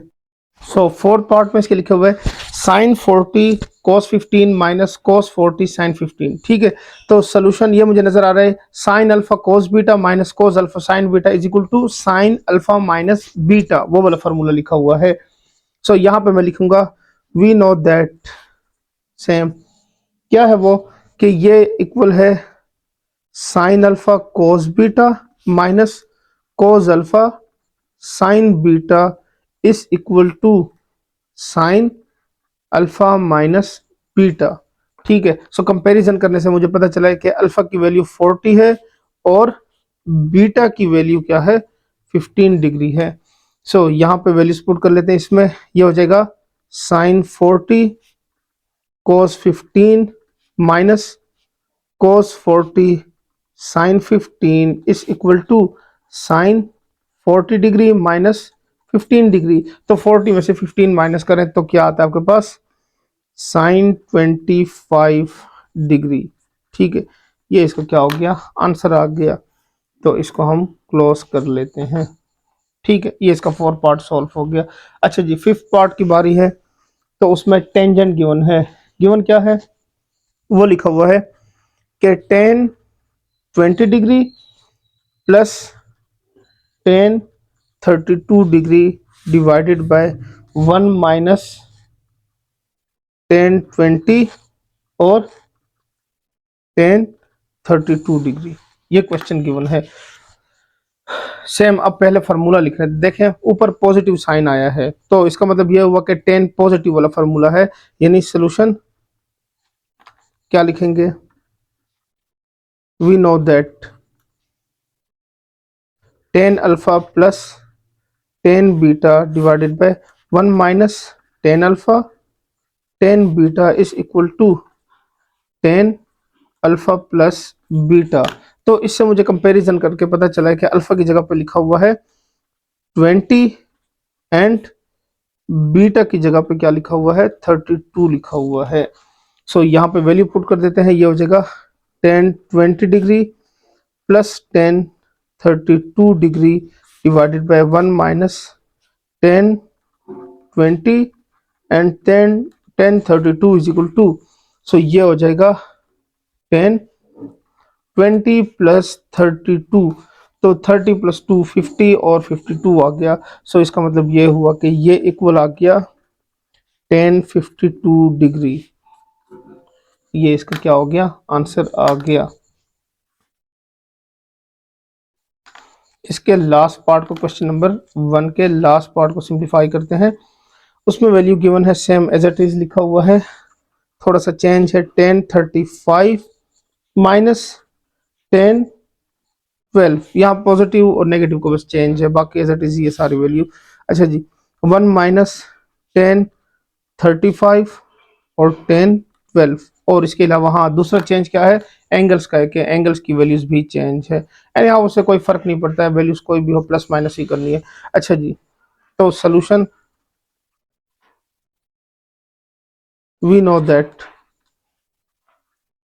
tan alpha minus tan beta divided by 1 plus tan alpha tan beta is equal to tan alpha minus beta. ठीक है, तो इसका मतलब ये हुआ कि अल्फा की वैल्यू क्या है 35 एंड बीटा की वैल्यू क्या है 12। तो अब हम क्या करते हैं, इसको फार्मूले में ये लिख के और सॉल्व कर लेते हैं। सो यहाँ से आ जाएगा, ये हो जाएगा tan 35 degree minus tan 12 degree divided by 1 plus tan 35 tan 12 degree is equal to tan 35 minus 12। So 5 में से 2 माइनस करेंगे 3 आ जाएगा, 3 में से 1 2, ठीक हो गया। तो ये हो गया 23 डिग्री। ठीक है, सो tan 2 3, ये इसका क्या हो गया, आपके पास आंसर आ गया। तो क्वेश्चन नंबर 1 आपका सिंप्लीफाई हो गया। सो अब क्वेश्चन नंबर 2 को सिंप्लीफाई करते हैं। इसकी स्टेटमेंट है evaluate each of the following exactly, यानी साइन पाई बाई 12 से क्या आंसर आता है वो फाइंड करके दें। ठीक हो गया। अब चूंकि हमने जो तरीका पढ़ा है वो ये था कि sine alpha plus beta, sine alpha minus beta, कोस अल्फा प्लस बीटा, कोस अल्फा माइनस बीटा, इस तरह tan alpha plus beta, tan alpha minus beta, हमने वो वाले फार्मूले पढ़े हैं और हमने उसको उसी फॉर्म में ही सॉल्व करना है। अब अगर तो ये एमसीक्यूज में ये क्वेश्चन आ रहा है, फिर तो आप डायरेक्ट जो पाई बाई 12 की जो वैल्यू है वो निकालेंगे, साइन में वो वैल्यू लिख के जो भी आंसर आता है तो एमसीक्यूज के हिसाब से तो आप डायरेक्ट वो करेंगे। लेकिन अगर यही क्वेश्चन जो क्वेश्चन नंबर 2 है, अगर वो इस तरह से आ जाए कि क्वेश्चन की फॉर्म में आ जाए, यानी एक शॉर्ट क्वेश्चन की फॉर्म में आ गए, तो उस वक्त आपको इसको प्रॉपर सॉल्व करना पड़ेगा। ठीक हो गया, तो उसके लिए कैसे सोल्यूशन करना है वो मैं अभी समझा देता हूँ। पहली चीज मैं ये बता दूं, पाई बाई 12 किसके इक्वल आएगा, पहले इसको हम कन्वर्ट करेंगे। सो पाई बाई 12 जो है वो इक्वल होगा 180 डिवाइडेड बाई 12। ये पाई जो है वो वाला पाई नहीं है जिस तरह 3.14 या 22/7 वाला जो होता है, ये वो नहीं है, ये पाई रेडियन लिखा हुआ है। ठीक हो गया, तो इसको अगर हम सोल्व करें तो ये हो जाएगा 12 1 जार 12 एंड 12 15 जार। So implies that pi by 12 is equal to 15 degree. ये इसकी वैल्यू आ गई है। ठीक हो गया। अब चूंकि मुझे इसको इस फॉर्म में लेकर आना है जिस तरह से 30 प्लस 45 हो जाए या इस तरह की फॉर्म में, क्योंकि जो बेसिक हमने एंगल्स यूज करने हैं वो कौन कौन से हैं वो मैं बता देता हूँ। एक हमने यूज करना है 30 डिग्री, दूसरा यूज करना है 45 60 और 90। ये बेसिक एंगल्स है जो कि हम यूज करेंगे इन क्वेश्चंस को सॉल्व करने के लिए। तो अगर मैं यहाँ पे ये लिख दूं कि 45 डिग्री माइनस 30 डिग्री, तो यहां से आंसर क्या आएगा 15 डिग्री। तो ये आपके पास ये आंसर आ जाएगा। सो इसको अब हम सोल्व करेंगे सोल्यूशन। उसके लिए सिंपल लिखेंगे साइन 15 डिग्री। ठीक हो गया। इसकी जगह मैंने 15 डिग्री लिख दिया जो कि मैंने फाइंड भी किया है। सो अब ये हो जाएगा साइन 45 डिग्री माइनस 30 डिग्री। चूंकि मुझे फार्मूले का पता है तो पहले मैं यहाँ पे मेंशन कर देता हूँ कि since we know that sine alpha minus beta is equal to sine alpha cos beta minus cos alpha sine beta. ये इसकी वैल्यू है जो कि हम फाइंड कर चुके हैं, इससे पहले हम यूज भी कर चुके हैं। अब मैं सिंपल क्या करूंगा, इसको यहाँ पे अप्लाई कर दूंगा। सो अप्लाई कर लेते हैं यहाँ पे। ये हो जाएगा sine 45 degree on cos 30 degree minus cos 45 degree and sine 30 degree. ठीक हो गया। अब ये जो क्वेश्चन 1 है इसको मैं सॉल्व करने के लिए मतलब वैल्यू जिस तरह फाइंड करने वो कैलकुलेटर से दिखा देता हूँ। बाकी फिर कोशिश कीजिएगा आप भी इसी तरह से इसको यूज कर लेना। अच्छा जी, कैलकुलेटर में आपने लिखना है साइन और साथ में लिख देना है 45 डिग्री। तो आपके पास आंसर आया है 2 स्क्वायर रूट डिवाइडेड बाई 2। सो यहाँ पे मैं ये आंसर लिख लेता हूँ 2 स्क्वायर रूट डिवाइडेड बाय 2। फिर उसके बाद नेक्स्ट जो बारी है वो है कोस 30 डिग्री। कोस 30 की वैल्यू निकालेंगे तो 3 स्क्वायर रूट डिवाइडेड बाय 2 आया है। ठीक हो गया। सो अब मैं ये लिख लेता हूँ। अच्छा जी, नेक्स्ट वैल्यू लिखेंगे कोस 45 डिग्री। तो उससे भी यही वैल्यू आ रही है 2 स्क्वायर रूट डिवाइडेड बाय 2। सो यहाँ पे मैं लिख लूंगा 2 स्क्वायर रूट डिवाइडेड बाय 2 और साइन 30 की वैल्यू लिखूंगा। सो यहाँ पे आ जाएगा ये साइन 30। तो इससे आ गया 1/2। सो ये भी लिख लेते हैं 1/2। अब सिंपल इसको मल्टीप्लाई चूंकि करना है तो ये आपके पास वैल्यू आ जाएगी 2 square root multiply by 3 square root divided by 2 2 जार 4 माइनस 2 1 जार 2 डिवाइडेड बाय 2 2 जार 4। ये आ गया है। अब 2 square root multiply by 3 square, जब इस तरह से ये आपने शायद पढ़ा होगा इससे पहले क्लासेस में, लेकिन मैं यहाँ पे रिकॉल करा देता हूँ कि A square root multiply B square root is equal to square root A multiply B. अगर कोई भी दो स्क्वायर रूट की वैल्यूज जो हैं वो अलग से मल्टीप्लाई हो रही हैं तो उसके जो इनर वैल्यूज हैं यानी ये वाली ए और बी की वैल्यू ये भी मल्टीप्लाई हो जाएंगी। तो इसको आप डिफरेंट नाम से यानी 9 क्लास के अंदर सर्ट्स के नाम से पढ़ चुके हैं, वहां पे भी ये चीज थी। ठीक हो गया। उसके अलावा पावर के हवाले से भी आप इसको पढ़ चुके हैं। अच्छा जी, रेडिकल और रेडिकेंड के नाम से थी, शायद आपको याद आ रहा हो। लेकिन बहरहाल यहाँ पे जस्ट हमने क्या करना है, इनको मल्टीप्लाई करने से, इसलिए मैंने कहा आपको बता दूं किस तरह से मल्टीप्लिकेशन करनी है। सो ये हो जाएगा 3 2 जार 6 डिवाइडेड बाई 4 और यहाँ पे देखें तो ये एलसीएम में 4 आ जाएगा और minus 2 square root. So implies that sine pi by 12 is equal to 6 square root minus 2 square root divided by 4। तो ये इसका क्या हो गया, आपके पास आंसर आ गया।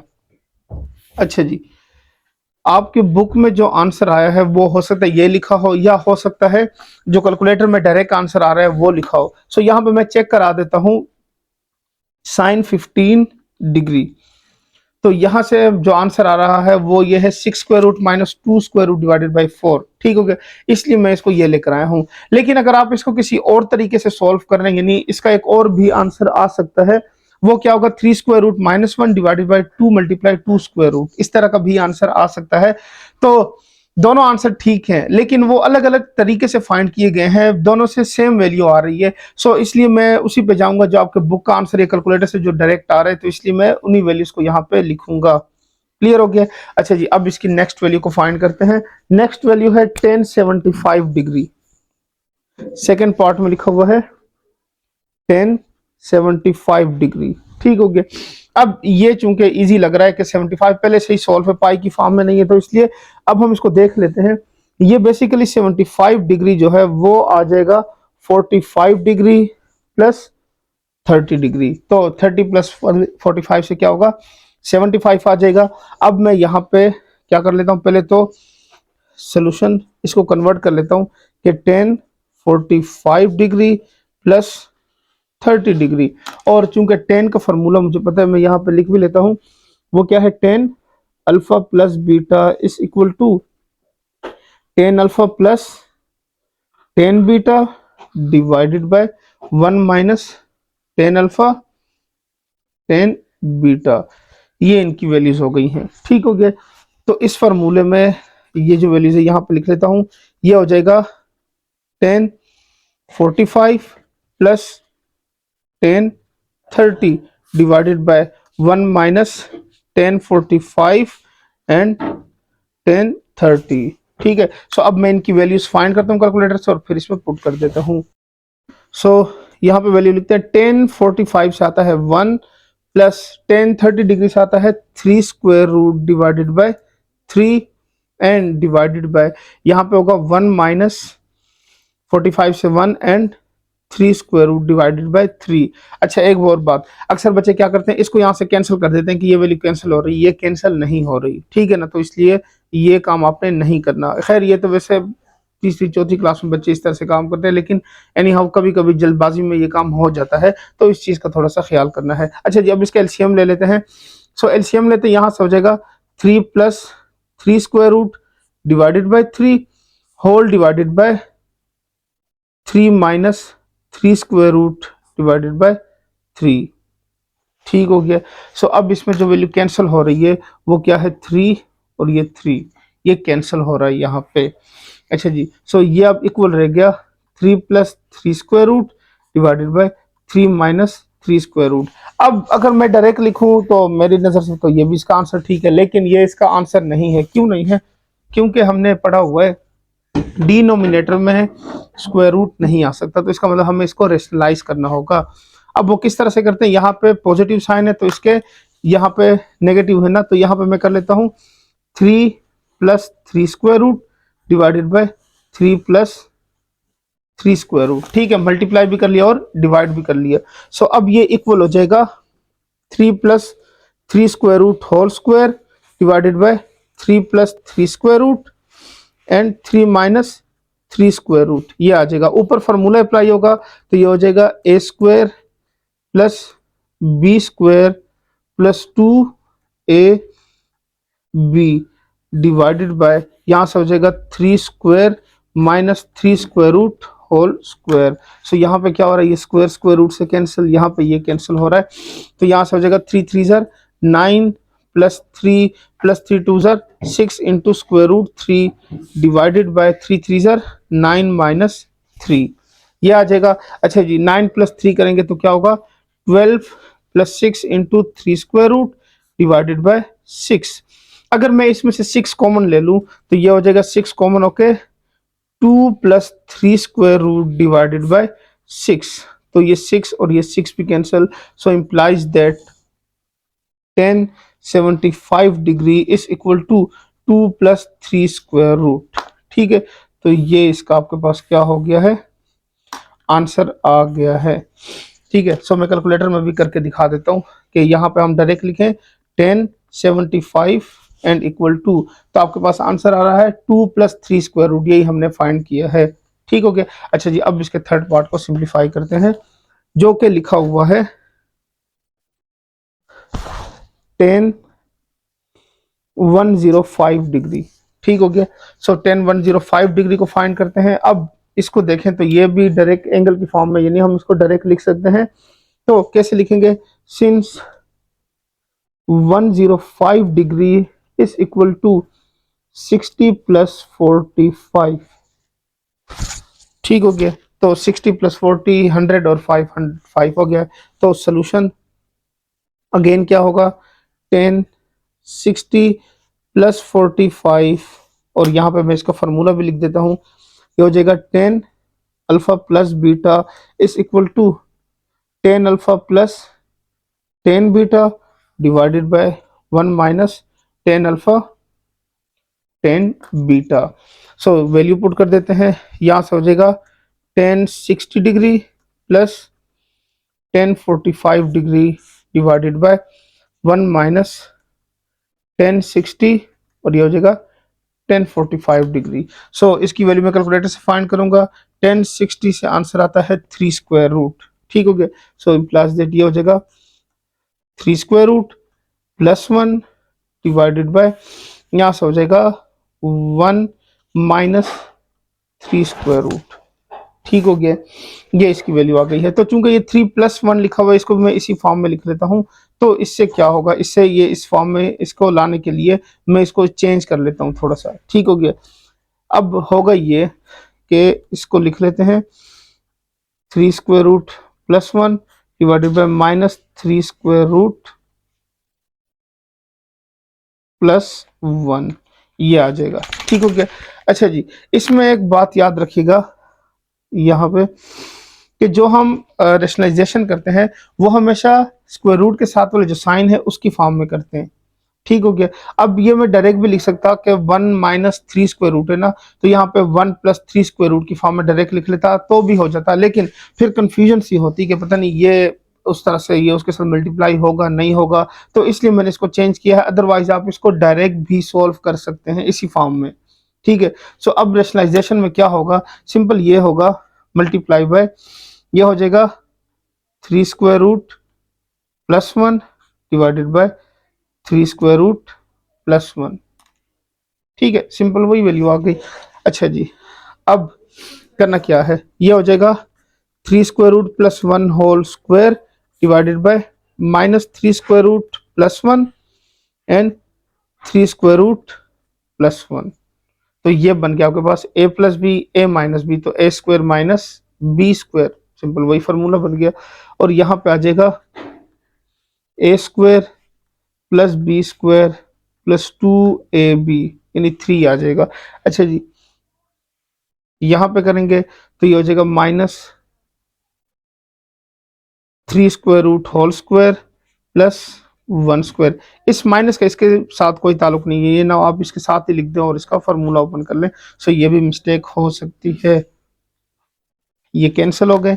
अच्छा जी, यहाँ से आ जाएगा आपके पास 3+1 + 2 × √3 डिवाइडेड बाय -3+1, ठीक हो गया। सो विच इज इक्वल टू 3+1 से क्या होगा 4+2 × √3 डिवाइडेड बाय -2। तो इसको मैं अगर ऊपर मल्टीप्लाई कर दूं, सो ये हो जाएगा 2 कॉमन ले लेते हैं, यहाँ से हो जाएगा 2 + 3² डिवाइडेड बाय -2, ये 2 और ये 2 कैंसिल हो जाएगा। सो इम्प्लाइज दैट, अच्छा ये माइनस ऊपर लिख देते हैं, -2 + 3², so implies that tan 105 degree is equal to -2 - 3², ठीक हो गया। सो ये इसका आपके पास आंसर आ गया। अच्छा जी, अब हम देख लेते हैं क्या वाकई इससे यही आंसर आया था। सो यहाँ पे सिंपल tan 105 कैलकुलेटर में लिख के देखते हैं कि उससे आंसर यही आता है या नहीं आता। तो यहाँ पे लिखेंगे tan 105, तो देख लें क्या आंसर आया है, -2 - 3², तो यही हमने फाइंड करना था। सो अब इसके फोर्थ पार्ट को सॉल्व करते हैं। उसमें लिखा है tan 5 π/12। तो आपको याद होगा क्वेश्चन नंबर 2 यानी इसका जो सेकंड पार्ट था उसमें हमें 5 यानी π/12 दिया हुआ था, उसमें साथ में 5 मल्टीप्लाई नहीं था, ठीक है ना। फर्स्ट पार्ट था आई थिंक, उसमें साइन π/12 हाँ वो लिखा हुआ था, ठीक है। सो सेम यहाँ पे भी हम वही सोल्यूशन करेंगे। तो अब मैं सिंपल यहाँ पे क्या लिख रहा हूँ, पहले तो इसको कन्वर्ट करता हूँ। ये हो जाएगा 5 π/12 is equal to 5 multiply by π/12 and which is equal to 5 into 180 divided by 12. So 12 ones are 12, 15s are 15, 5s are क्या होगा 75 हो जाएगा। So यहाँ से हो जाएगा implies that 5 π/12 is equal to ये हो जाएगा 75। सिंस ये भी हमने पढ़ा था कि 75 डिग्री इक्वल होता है 45 + 30 डिग्री। ये वाला जो हिस्सा था उसका ये था क्वेश्चन नंबर यानी 2 का फर्स्ट पार्ट उसका था, और ये पूरा अब मिलके जो वैल्यू ये 75 बनी है वो इसका सेकंड पार्ट ही बन गया। सिंपल अल्फाज में देखा जाए तो सोल्यूशन ये हो गया tan 75 degree which is equal to ये हो जाएगा tan 45 + 30 डिग्री। चूंकि ये हम सॉल्व कर चुके हैं इसके सेकंड पार्ट में, लेकिन बहरहाल नोट्स के फॉर्म में मैं इसको समझा रहा हूँ तो इसलिए मैं इसको दोबारा लिखूंगा। सिंस यहाँ पे लिख लेते हैं, ये हो जाएगा tan alpha + beta is equal to tan alpha + tan beta divided by 1 minus 10 alpha 10 beta. ठीक हो गया। सो वैल्यूज पुट कर लेते हैं। यहाँ पे हो जाएगा 1045 degree plus 1030 degree divided by 1 minus 1045 and 1030 degree. So मैं इसको यहाँ पे कोशिश करूंगा कि डायरेक्ट ही जितने स्टेप हो सकते हैं कुछ स्टेप डायरेक्ट कर लूँ, चूंकि सॉल्व कर लिया एक दफ़ा तो कोशिश यही है। 1 प्लस यहाँ से हो जाएगा। अच्छा, इसकी मैं एक और वैल्यू लिख के दिखाता हूँ। 1030 डिग्री से बेसिकली आता है 1/3 स्क्वायर रूट। ठीक हो गया ना। तो आपकी बुक में जो इससे पहले वाले क्वेश्चन मैंने करवाया था ना, उसमें मैंने 3 स्क्वायर रूट बाई 3 किया था। अब मैं थोड़ा सा इसको चेंज कर रहा हूँ, यहाँ पे लिख रहा हूँ 1/3 स्क्वायर रूट। ठीक हो गया, divided by 1 minus 1/3 square root. है वही वैल्यू, आंसर भी वही आएगा, देखिएगा। ठीक हो गया, थोड़ा सा चेंज किया। सो अब इसका एलसीएम ले लेते हैं, तो ये हो जाएगा 3 square root plus 1 divided by 3 square root and 3 square root minus 1 divided by 3 square root. तो इससे क्या होगा, ये और ये कैंसिल हो जाएगा, ये इक्वल हो जाएगा 3 square root plus 1 and 3 square root minus 1। So which is equal to, इसको चेंज कर लेते हैं। अब देखें, मैं इस तरह से लिखूंगा, थोड़ा सा आपको मुश्किल लगेगा, ये क्या आपने इस तरह से लिख दिया। इसको मैं ये कर लेता हूँ, 1 plus 3 square root minus 1 plus 3 square root. ठीक हो गया। तो उससे क्या होगा वो मैं आपको यहाँ पे बताता हूँ। अच्छा जी, रेशनलाइजेशन करते हैं तो सेम वही होगा। यहाँ पे -1 minus 3 square root divided by -1 minus 3 square root. ठीक हो गया। अच्छा जी, अब यहां से आपके पास वैल्यू आएगी, तो यहां से वैल्यू आ जाएगी। ये माइनस का साइन जो ये मैं कॉमन ले रहा हूँ, यहाँ पे -1 कॉमन हो जाएगा। ये दोनों जब फिर मल्टीप्लाई होंगे तो ये हो जाएगा 1 plus 3 square root whole square divided by -1 plus 3 square root and -1 minus 3 square root. So which is equal to -1 as it is रहेगा। यहाँ से ये लेंगे तो ये हो जाएगा A square plus B square plus 2ab। ठीक है, divided by -1 square minus 3 square root whole square. तो यहाँ से ये कैंसिल, ये कैंसिल। अब वैल्यू आ जाएगी आपके पास -1 1 plus 3 plus 2 into square root 3 divided by -1 square से 1 minus 3। So which is equal to -1 4 plus 2 into square root 3 divided by -2। ये माइनस और ये माइनस भी कैंसिल हो जाएगा। अब मैं यहाँ से 2 कॉमन ले लेता हूँ, न्यूमरेटर से 2 कॉमन होगा तो ये हो जाएगा 2 plus 3 square root divided by 2। तो ये क्या होगा, 2 और 2 कैंसिल हो जाएगा। So implies that 10 5 pi by 12 is equal to 2 plus 3 square root. तो ये इसका क्या हो गया, आपके पास आंसर आ गया। अच्छा जी, अब इसके फिफ्थ पार्ट की तरफ चलते हैं। उससे वहां पे लिखा हुआ है cos 15 डिग्री। ठीक हो गया। तो सोल्यूशन लिखने से पहले इसको कन्वर्ट कर लेते हैं। ये हो जाएगा 45 degree minus 30 degree is equal to 15 degree. ठीक हो गया।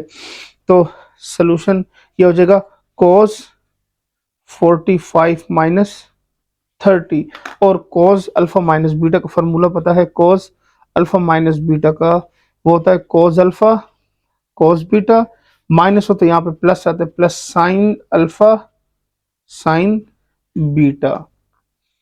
अच्छा जी, अब इसकी वैल्यू लिखते हैं। ये हो जाएगा cos 45 डिग्री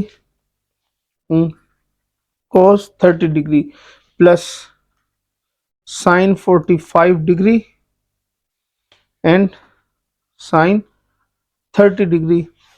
तो cos 45 डिग्री से क्या आंसर आता है, पहले भी फाइंड किया था, दोबारा फाइंड कर लेते हैं, समझा देता हूँ।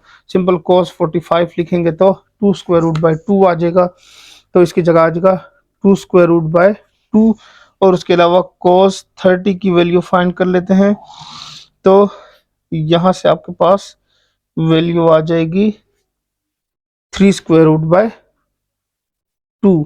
ये आ गया, प्लस यहाँ से क्या होगा, यहाँ से सेम 2 स्क्वायर रूट बाय 2। 45 से इन दोनों से कोस साइन से दोनों से सेम आंसर आता है, यहाँ से आंसर आएगा 1/2। अब इसको फर्दर सिंप्लीफाई करते हैं। सो ये बन जाएगा 2 square root multiply 3 square root divided by 4, और यह हो जाएगा plus 2 square root divided by 4। So यहाँ पे मैं दोबारा लिख दे रहा हूँ, since a square root multiply b square root is equal to square root of a multiply b। तो ये मैं यूज करने लगा हूँ, यहाँ से हो जाएगा 3 2 6 divided by 4 plus 2 square root divided by 4। So implies that answer हो जाएगा cos 15 degree is equal to square root 6 plus square root 2 divided by 4। ठीक हो गया, ये इसका क्या हो गया, आपके पास आंसर आ गया। ठीक हो गया, ये देखें ना, ये 4 एलसीएम हो जाएगा कॉमन, और ये आपके पास सॉल्व हो जाएगा। अच्छा जी, अब इस क्वेश्चन नंबर 2 के लास्ट पार्ट को सिंप्लीफाई करते हैं। 6, वो क्या है, साइन 7 पाई बाई 12। अच्छा जी, सॉल्व तो पहले बाद में करेंगे, पहले इस चीज को सॉल्व करते हैं। 7 pi by 12 is equal to 7 into pi by 12 and which is equal to 7 into 180 by 12। 12 one ज़र 12, 15 ज़र, तो 15 7 ज़र होता है 105। तो यहाँ पे आ जाएगा साइन 105। ठीक हो गया, so implies that 7 pi by 12 is equal to 105। और हमें पता है कि 105 को कैसे लिखना है, 105 इज इक्वल टू 60 प्लस 45। तो अब इसको साइन के लिए करेंगे, तो यहाँ से हो जाएगा sine 105 degree and which is equal to sine 60 plus 45। तो फॉर्मूला लिख लेते हैं, वो था sine alpha plus beta is equal to sine alpha cos beta plus cos alpha sine beta.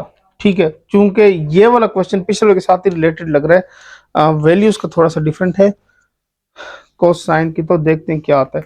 अच्छा जी, ये हो जाएगा sine 60 and cos 45 plus cos 60 and sine 45। अच्छा जी, साइन 60 से आता है 1 by sine 60, 3 square root by 2, और यहां से अभी हमने फाइंड किया था 2 square root by 2 plus cos, यहां से कोस 60 से आंसर आया है 1/2, और यहां से आया 2 स्क्वायर रूट बाय 2। सो अब इसको सिंप्लीफाई करेंगे, सेम यहाँ पे होगा 3 square root multiply by 2 square root divided by 4 and plus 2 square root divided by 2। तो यहाँ पे सेम वही ऊपर जो यूज की है, A square root B square root is equal to square root of A dot B. तो यहाँ से हो जाएगा 6 divided by 4 plus 2 square root divided by 2। So implies that sine 7 pi by 12 is equal to square root 6 plus square root 2 divided by 4। तो ये इसका क्या हो गया, आपके पास आंसर आ गया। अच्छा जी, जो ऊपर आंसर आया था वो भी यही था, इसलिए मैंने आपसे कहा था कि ऊपर से मिलती जुलती वैल्यू ही आ गई है। सो ये आपका क्वेश्चन नंबर 2 सिंप्लीफाई हो गया। अब हम चलते हैं क्वेश्चन नंबर 3 की तरफ और उसको सिंप्लीफाई करते हैं। सो क्वेश्चन नंबर 3 की स्टेटमेंट गिवन है, if sine u is equal to 3/5 and sine v is equal to 4/5, ठीक है, and u and v are between 0 and π/2, यानी जो u और v की वैल्यू है वो एंगल जो है वो 0 90 यानी फर्स्ट क्वाड्रेंट में गिवन है।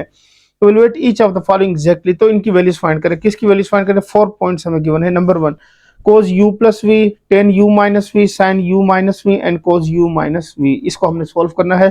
तो अब जो मैं मेथड करवाने लगा हूँ, आपने सेम जितने भी क्वेश्चन आगे आएंगे आपको सब में आपने यही फॉलो करना है पैटर्न, ताकि आपको फिर जिस तरह से चैप्टर नंबर 9 का और इस तरह से पैटर्न एक बताया था पूरे चैप्टर का, इस तरह से इन क्वेश्चन का भी मैं एक पैटर्न बताऊंगा ताकि आप सारे क्वेश्चन उसी पैटर्न से सॉल्व करें। अच्छा जी, सोल्यूशन गिवन दैट पहली चीज गिवन है sine u is equal to 3/5 and sine v is equal to 4/5। अब देखें पहले हमें चाहिए क्या, पहले वो देख लें। यहाँ पे चूंकि लिखेंगे cos u प्लस v, तो इसका अगर फार्मूला खोले तो cos u cos v, तो cos u और cos v की वैल्यू हमें यहाँ पे चाहिए। ठीक हो गया, तो वो पहले हम फाइंड करेंगे। फिर उसके बाद टेन की वैल्यू देखें तो 10u प्लस 10v या 10u माइनस 10v, यानी टेंजेंट की भी वैल्यूज फाइंड करनी है। तो इसके लिए जरूरी जो चीज है वो ये है कि हमें cos की वैल्यूज पहले चाहिए, तो वो अगर फाइंड कर ले तो फिर हम आइडेंटिटीज यूज करके भी वो टेंजेंट की वैल्यूज फाइंड कर सकते हैं। तो अब आपने करना क्या है वो मैं आपको समझाता हूँ कि आपने इनको फाइंड कैसे करना है। अच्छा जी, पहली वैल्यू है साइन u की। Sine u is equal to 3/5। तो मुझे पता है साइन किसके इक्वल, सम पीपल हैव, यानी परपेंडिकुलर ओवर हाइपोटेन्यूज, इसके इक्वल होता है। ठीक हो गया। सो अब आपके पास दो तरीके हैं, या तो आप वो जो एक्स वाई की लाइंस है वो बना के कर लें, या आप सिंपल क्या करें, एक ट्रायंगल बना लें इस तरह से। ठीक है, और उसमें जो ये वैल्यूज गिवन है वो आपने पहले लिख लेनी है। तो साइन यू परपेंडिकुलर का मतलब ये वाला डिस्टेंस है, यहाँ पे मैं ग्रीन से लिख लेता हूँ, ये हो गया 3 और हाइपोटेन्यूज की वैल्यू है 5। ठीक है, अब यहाँ पे ये जो बेस की वैल्यू है ये मैंने बी जो है ये फाइंड करना है। ठीक है, इसको कैसे फाइंड करना है, by pythagoras theorem. pythagoras theorem, ठीक हो गया। वो क्या है, वो ये है कि C square is equal to A square plus B square. तो अब हमें बी फाइंड करें तो ए को लेफ्ट साइड पर ले जाते हैं, so implies that B square is equal to C square minus A square. इसमें ये जो वैल्यू होती है परपेंडिकुलर, वो किसके इक्वल होती है, वो ए के इक्वल होती है, और ये जो वैल्यू है ये सी के इक्वल होती है। So implies that B square is equal to 5 square minus 3 square. तो ये हो जाएगा 5 5 जार 25 माइनस 3 3 जार 9, so which is equal to 16। तो बी स्क्वायर की वैल्यू क्या आ गई है, 16 आ गई है। So implies that B square square root is equal to 16 square root, so implies that B is equal to 4। अब यहाँ पे वैल्यू मैं लिख लेता हूँ, बी की वैल्यू क्या है 4, ये फाइंड हो गई है। अब बाकी वैल्यूज हम बाद में फाइंड करते हैं। सेम यहाँ पे मैंने यही करना है, sine v is equal to, वो गिवन है 4/5, सो 4/5, और ये भी same perpendicular divided by hypotenuse, इसके इक्वल होता है। सो यहाँ पे भी आपने सेम क्या करना है, डायग्राम बना लेना है। तो यहाँ पे 4, यहाँ पे 5, और ये b की वैल्यू हमने फाइंड करनी है। ठीक है, तो इसको कैसे फाइंड करना है वो लिख लेते हैं, bye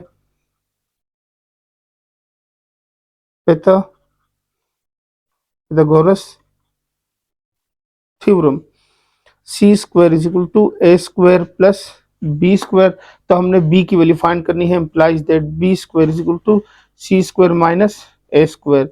so B square is equal to C square की वैल्यू क्या है, 5 square minus 4 square, so which is equal to 5 5 जार 25 माइनस 4 4 जार 16, सो 25 माइनस 16 से आएगा 9 बी स्क्वायर। अच्छा जी, ये हो जाएगा B square square root is equal to 9 square root, so b is equal to 3।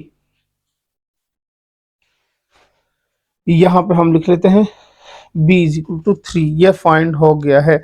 अच्छा जी, अब हमने नेक्स्ट क्या करना है वो अब आपने देख लेना है। अब हमें पहले वैल्यू चाहिए साइन, साइन और दोनों साइन की वैल्यूज तो है, कोस की वैल्यूज चाहिए, तो वो कैसे फाइंड करेंगे, as we know that cos u is equal to curly brown hair, यानी बेस ओवर हाइपोटेन्यूज। ठीक हो गया, तो ऊपर डायग्राम को देखें और वहां से आपने वैल्यू लिख लेनी है। सो कोस u इज इक्वल टू, अच्छा जी, बेस की वैल्यू आपने फाइंड की है वो 4 आई है, और हाइपोटेन्यूज गिवन थी 5। ठीक है, ये भी फाइंड हो गया। इसी तरह से यहाँ पे भी हम सेम ये लिख लेंगे, cos v is equal to base over hypotenuse. तो बेस ये रही 3, so cos v is equal to 3/5, ये वैल्यूज हो गई हैं। अच्छा जी, अब हमें टेंजेंट की वैल्यूज भी चाहिए होंगी, ठीक हो गया, tan U and tan V की वैल्यू। सो यहाँ पे वो भी लिख लेते हैं, tan U is equal to, throw proper brushing यानी परपेंडिकुलर डिवाइडेड बाय बेस। मैं ये वर्ड इसलिए यूज कर रहा हूँ क्योंकि ये आप कहीं ना कहीं पे सुनते रहते हैं, तो इसलिए अगर वही चीज आपके सामने बार बार दोहराई जाए ताकि आपको याद रहे और नया कुछ जो है वो याद ना करना पड़े, ठीक हो गया। अदरवाइज मैंने आपको पूरी वो परपेंडिकुलर जॉइंट और वो सारा कुछ समझा दिया था, तो आप उनको भी, उन वर्ड्स को भी यूज कर सकते हैं। अच्छा जी, तो ये हो जाएगा tan U is equal to, perpendicular जो है वो 3 था और बेस जो है वो 4 है। अच्छा जी, ये हमने फाइंड कर लिया। यहाँ पे भी टेन वी की वैल्यू फाइंड कर लेते हैं, तो वो है परपेंडिकुलर डिवाइडेड बाय बेस, तो tan V is equal to, अच्छा जी, परपेंडिकुलर 4 डिवाइडेड बाय 3। ये सारी वैल्यूज फाइंड हो गई हैं। अब हमें जो कंडीशन गिवन है वो हम फाइंड करेंगे। अब वो कंडीशन क्या है?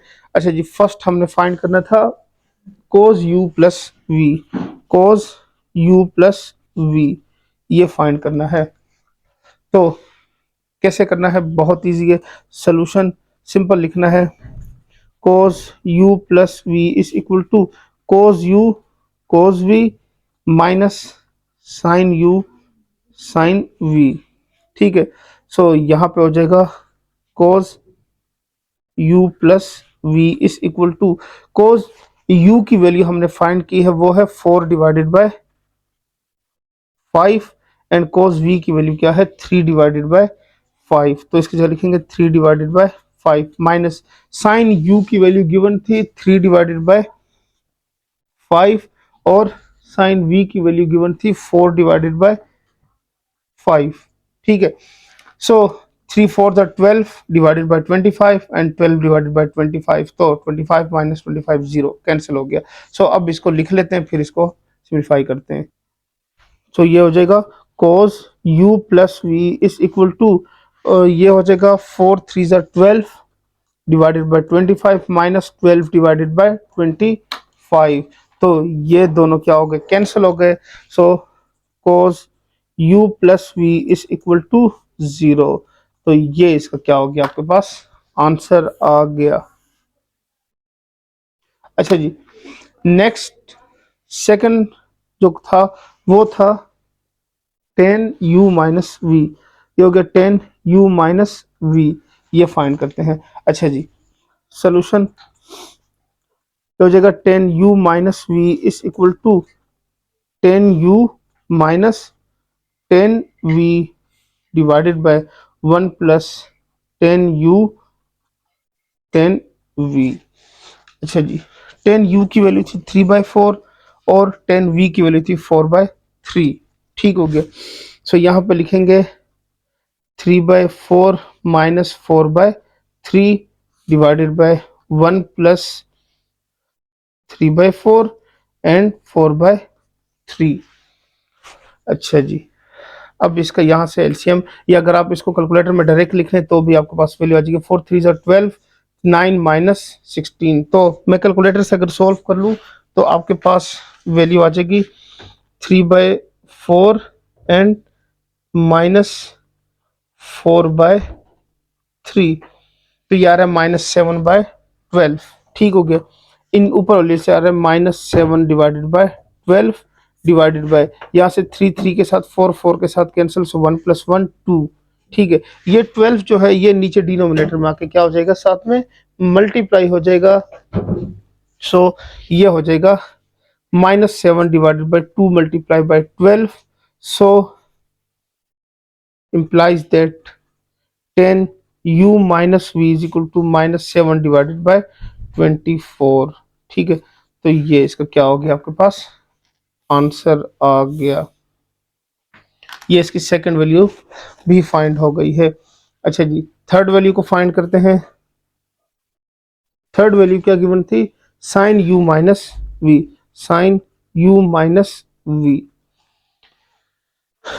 Solution sine u minus V is equal to sine u cos v minus cos U sine V. ठीक हो गया। साइन यू की वैल्यू क्वेश्चन में गिवन थी, जो कि है 3/5। अच्छा जी। और कोस वैल्यू हमने फाइंड की थी कोस यू की, कोस वी की भी फाइंड की थी, उससे भी आया था 3/5। तो कोस वी की वैल्यू आई है 3/5 माइनस, इससे आया था 4/5। और साइन कोस, हाँ 4 साइन वी की वैल्यू भी 4/5 गिवन है। अच्छा जी, वो बैक इसके पीछे पेज पे है तो मुझे वो नज़र नहीं आ रही। सो आई थिंक यही वैल्यूज आई थी। अच्छा जी, 3 3 9/2, 5 5 25 माइनस 4 4 16/25। सो 25 इसका एलसीएम हो जाएगा, तो यहाँ से होगा 9 माइनस 16। तो 9 में से 16 माइनस 9 कर लेते हैं, तो आ जाएगा 7। ठीक है। So implies that sine u minus V is equal to -7/25। So ये इसका क्या हो गया, आपके पास आंसर आ गया। ठीक हो गया। अच्छा जी, अब इसकी लास्ट वैल्यू फाइंड करते हैं।